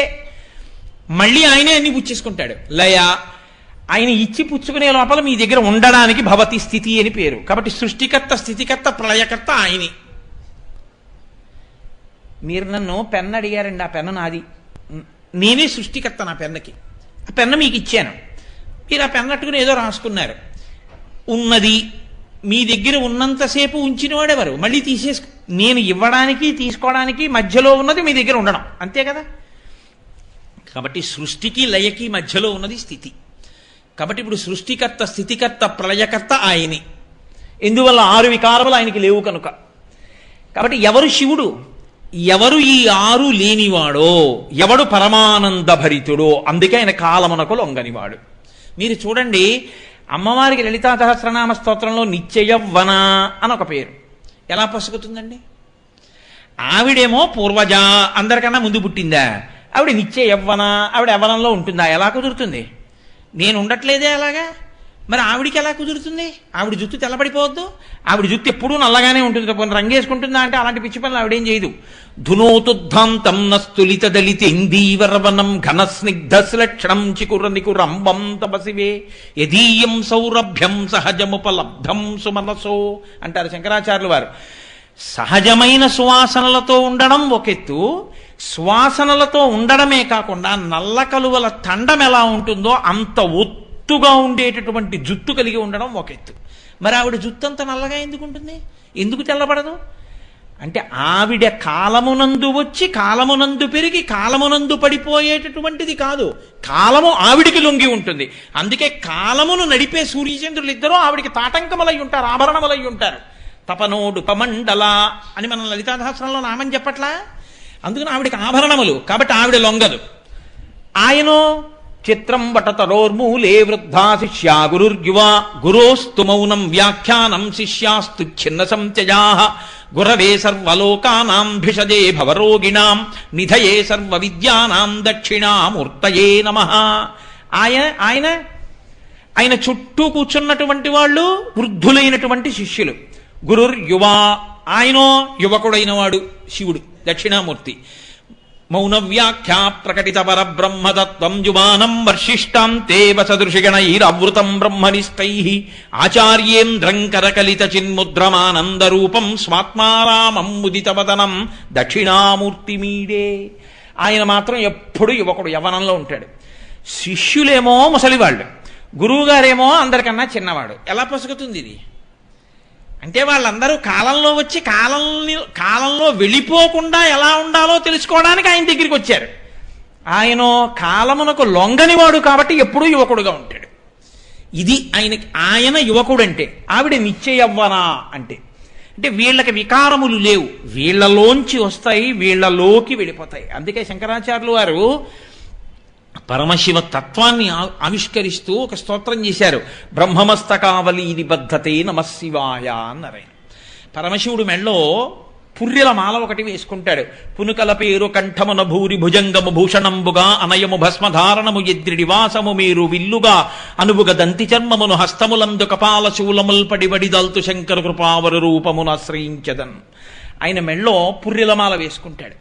ఏమైనా కర్మ, ఎందుకు ఆ పుర్రెలమాల వేసుకోవడం అంటే చేతకాక పుర్రెలమాల వేసుకున్నవాడు కాదు. సృష్టి చేయబోయే ప్రాణుల్ని ఆయన మొదట బ్రహ్మగారిని సృష్టించాడు. ఆయన బ్రహ్మగారిని సృష్టించి ఓ పదవిలో కూర్చోబెట్టి సృష్టి చేయించాడు. చేయించిన తర్వాత కాలంలో బ్రహ్మగారు కూడా పడిపోయారు. యుగాంతంలో పడిపోతే అయ్యో పాపం, నేను మొట్టమొదట పుట్టించి అందరినీ సృష్టి చెయ్యమన్న ప్రాణి యొక్క తలకాయ కూడా నేల మీద పడిపోతే బొత్తిగా మిగిలిన పుర్రెలతో కలిసిపోతే ఏం బాగుంటుంది? బాగుండదు. కాబట్టి ఆయన తీసి ఆ పుర్రె ఓ తడప గుచ్చుకుని మెళ్ళో వేసుకున్నాడు. ఓ గౌరవం ఇద్దాం. ఇప్పుడు గౌరవనీయమైన స్థానంగా ఆ బ్రహ్మగారి పుర్రె ఆయన మెళ్ళో వేసుకున్నాడు. ఇప్పుడు ఏమైంది? అది బ్రహ్మమస్తకావలి నిబద్ధతే నమశివాయ, పెద్ద మాలై కూర్చు. అంటే ఇప్పుడు ఎంతమంది బ్రహ్మలు వెళ్ళిపోయారు? లెక్కలేదు, అంతమంది బ్రహ్మలు వెళ్ళిపోయారు. అన్ని పుర్రెలు ఆయన మెళ్ళో ఉన్నాయి. మరి ఈయన ఇంతమంది బ్రహ్మలు వెళ్ళిపోతున్నా ఆయన సాక్షిగా ఉన్నాడు. మేకలు వేయింజన్నను భాసురముగనొక్క కోతి పర్ణం బెక్కున్న ఆ కోతులు వేయింజన్నను కోకోయని కొంకి నక్క కోయని కూషన్ అంటారు జానపదలు. అంటే ఆయన శాశ్వతుడిగా ఉండిపోతాడు. అది శాశ్వత. ఆయన కదలిక లేనివాడు, ఆయన కాలమునకు లొంగనివాడు, ఎంత కాలస్రవంతి ఎందు వెళ్ళిపోనివాడు, ఎప్పుడూ ఉండేవాడు, నిత్యుడు. నిత్య శుద్ధ బుద్ధ పరిపూర్ణ సచ్చిదానందద్వైత పరమ ప్రకాశాయ పరమశాంత ప్రకాశాయ తేజోరూపాయ తేజోధిపతయే ఉంటుంది కవచం. కాబట్టి అటువంటి స్వరూపమున్నవాడు, 6 వికారములు లేనివాడు. ఇప్పుడు ఆయనకి వికారాలు లేకపోతే మన వికారం సంగతి ఏమిటి? అంటే ఎవరు ఆయన పాదములు పట్టుకుంటారో వాళ్ళకి వికారములు లేకుండా చేయగలిగిన వాడు, అంటే ఆయనగా మార్చగలిగిన వాడు, ఆయనలో కలిపేసుకుంటాడు. అందుకే ఆయనలో కలిపేసుకోవాలంటే ఏ రెండు పోవాలి? పుట్టుకుండకూడదు, చావు ఉండకూడదు, అంతే కదా సత్యం. ఇక జగత్తుగా ఉండకూడదంటే పుట్టకూడదు, చావకూడదు. పుట్టకుండా చావకుండా ఉండాలంటే పుట్టేట్టు చేసేవాడు మన్మధుడు, చచ్చేట్టు చేసేవాడు యమధర్మరాజు. యమధర్మరాజుని గుండెల మీద తండ్రి చంపినవాడు, మన్మధుడిని కాల్చినవాడు పరమశివుడు. కాబట్టి నీకు ఇదే ఆఖరిసారి శరీరం వదలడం, ఇక నువ్వు మళ్ళీ పుట్టవలసిన అవసరం లేదు. ఎందుకనంటే ఆయనలో కలిసిపోతావు.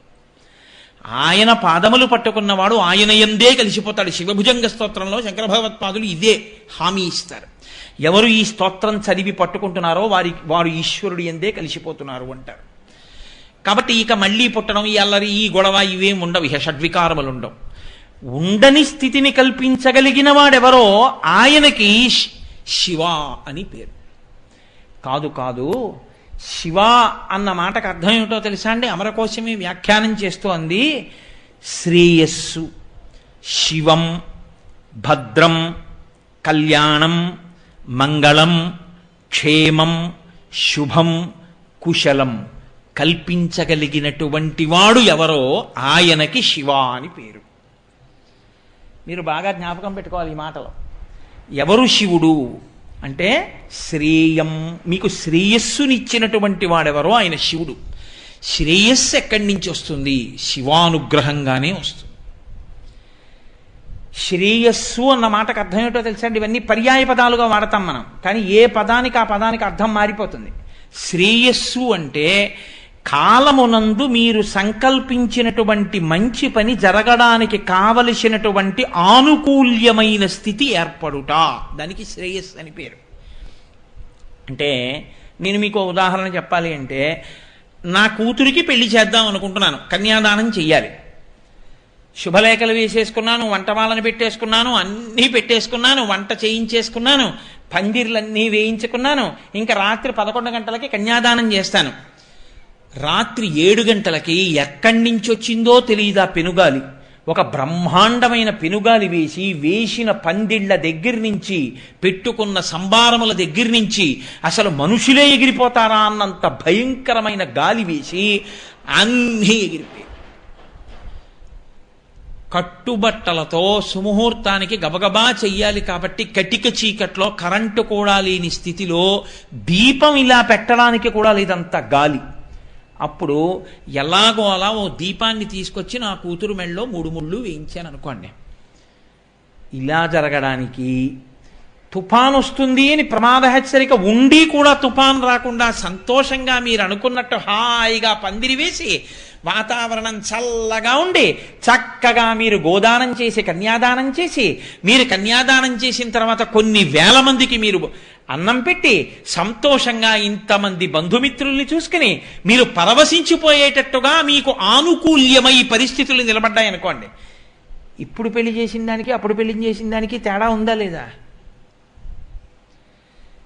మీరు చేయవలసిన ధార్మికమైన పని, మీరు చెయ్యవలసిన మంచి పని, ఆ మంచి పని ఏ విఘ్నము లేకుండా చాలా చక్కగా జరిగేటట్టు చెయ్యగలిగినటువంటి, జరిపించగలిగినటువంటి అనుగ్రహము ఎవరి నుండి ప్రసరిస్తుందో వాడికి శివుడని పేరు.